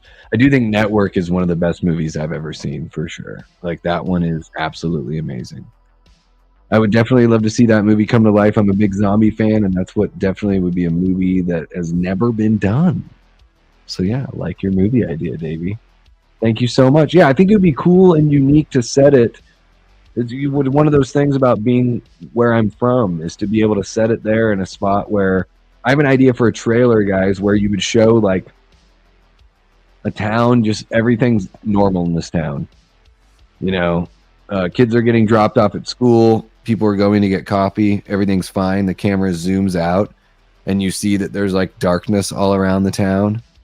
And then you zoom out even further and you see like the United States, and you see that there are only a few spots in the United States that like have light around them. And then you zoom out even more and it's like the whole globe, the world is turning, and there's only like a dozen spots that are not completely blacked out. And that would be like the teaser, for you. I want the idea to be like everything is functioning perfectly fine in this town, but little do they know that the zombies are right on their heels. I do like 30 Days of Night. I've only seen it once, and I thought it was good. I probably need to revisit it for sure. Read Romero's book, The Living Dead, first. I've never read that one, but I love I've got like even his comic toe tags. I've got that. And he's one of my favorite directors, if not my favorite director. Jay Diamond is in the chat. Jay, I think this is your first time jumping on in. You're kicking it with the Death Squad. Jay says, good evening, Davey. Saw you on Hit the Bricks the other day and loved it. You were talking about the Jason universe on there. Can you give us your honest thoughts on here about the new Jason? Oh my gosh. You didn't hear him yesterday? Because I felt like I was pretty brutal. I think that the new Jason look is about as AI as it comes. They said they hired Greg Nicotero. I'm pretty sure he just typed into the Photoshop AI program to generate a vision of Jason. I think it's very reminiscent of the Womp Stomp Films Ghost Jason look with a terrible mask. And I hope they listen to the fans, and I hope they bring in Vin, and I hope we get something that's really worthwhile once Jason finally returns to the big screen. I'm always going to be hopeful that they can that they can correct course and figure it out. But yeah, I have more faith in the A24 Crystal Lake TV show than I do in what Horror Inc. is putting together for the Jason universe, because to me, the Jason universe seems more about selling trinkets and keychains and NFTs and video game skins and all that than it does about actually producing something that the fans of Friday the 13th would actually really enjoy and want to see ultimately on the silver screen, because that's what we want. We want Jason back on the big screen. We need to see more Friday the 13th films, and until they're showing us that they're on that path, I feel like they're just wasting our time, really. Oh, one of your own movies. So you have like your own superheroes. Well, what do you got? Antonis says, why when a movie goes out of print, sellers on eBay and Amazon want to make it more expensive for the buyers? Because they can make more money off selling their copy. Capitalism, you know what I mean? It would be called The Dragon Boy. When's the next live, Davey? Says Master Casalius. Well, I'm going to be live for my members on Friday night at 7 p.m. We're going to do an 1980s horror movie trivia. The winner gets a $30 gift card. So, guys, if you're not a member but you want to participate in that trivia, membership's just 99 cents a month. So you can purchase a membership here. Just costs you less than $1 a month to join on in. I do one of these a month, one of these trivia nights. And I also... unless something pops up, I do at least one members only stream a week. And so that's when the next live is going to be on this channel, Casalius. But I will be live on Fans of Something. I'm going to be on there for Poorly Explained Movies. It's a game show that they host. That's Friday night, 8:30 p.m. Eastern. But that will not be hosted here on the show. The next time I'm going to be live here on the Davey Deathray channel, probably sometime this weekend, but I haven't quite figured that out. So if not Saturday or Sunday, then for sure, I would imagine that by next Monday on Memorial Day, I would do a little stream. So if you don't see anything from me this weekend, then check me out while you're barbecuing there on Monday. I have never seen The West Wing, Paula. Not really my cup of tea, but yeah, I've never checked it out. I have seen Final Destination Bloodlines. I gave it a 3.5 out of 5, and I reviewed it on the Horror Show channel. Of course, Jay Diamond, you got it. And for all you new folks, make sure to hit that subscribe button, hit the notification bell so you don't miss any further streams. If you hit that notification bell, it lets you know a half hour before my stream is ready to go.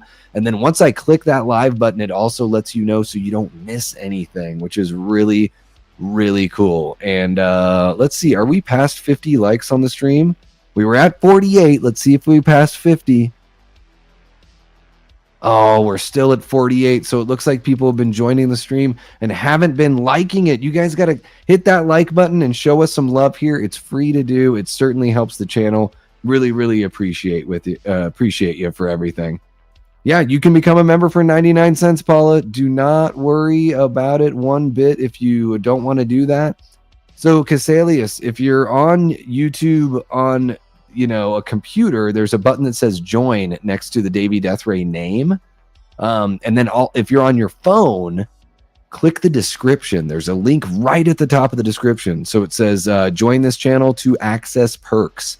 and you can click that YouTube link that's right there in the description. Guys, I also have links for merch. We have merch for all sorts of fun stuff, including Hit the Bricks, if you guys are fans of our show over there on Drum Dum's channel.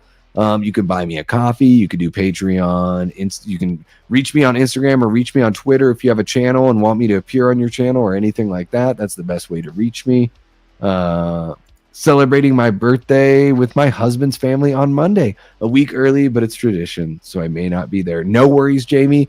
We will celebrate your birthday another time on Wednesday next week when we talk Evil Dead. Very, very much looking forward to that. There's 2 ways to become a member. One way to become... there you go. Nanette's got all the info there. Thank you so much, Jay. Really appreciate you. Let's see if Josh hit that as well, and we're at 50. Boom, 50. I love seeing it. Thank you so much. And look at that. Jay Diamond just became a YouTube member. Thank you so much, Jay. Really appreciate you. That is awesome. Yeah, guys, for all you members, including our guy Mark of Tales from the Shelf. What's happening, Mark? Great to see you. I'm just about to sign off, but I wanted you guys to know I will post it here on the page right after I sign off for the evening. But Friday night, 7 p.m. Eastern, at 1980s horror movie trivia, winner takes home a $30 gift card. So you're going to want to be there and check me out.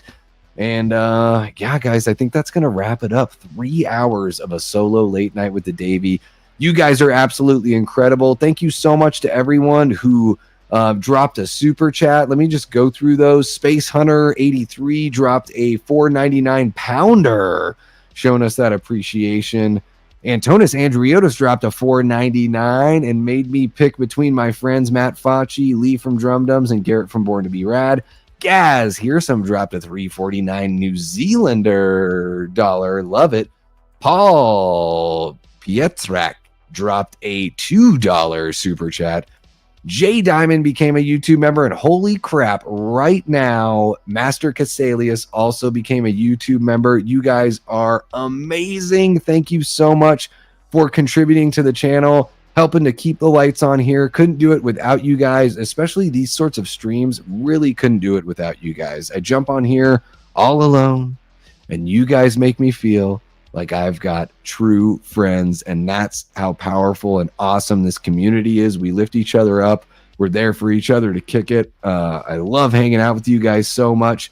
Very much looking forward to the trivia. Make sure that notification bell is hit, especially if you're a channel member. You do not want to miss that. Really appreciate all the subscribers, the Patreon members, our channel members, of course, our amazing group of Death Squad mods. You guys are absolutely incredible. I will be back on Friday night for our channel members here on the Davey Deathray channel, and I'll also be sharing that link for the fans of something, so you guys can either root me on or talk shit at me during the Poorly Explained Movies game show. So that is going to wrap it up for this evening. Really appreciate you guys kicking it with me for episode 44 of Late Night with the Davey. You guys are absolutely incredible. You are all gems, every single one of you. I love you guys so much. And until next time, I've been and will continue being Davey Deathray.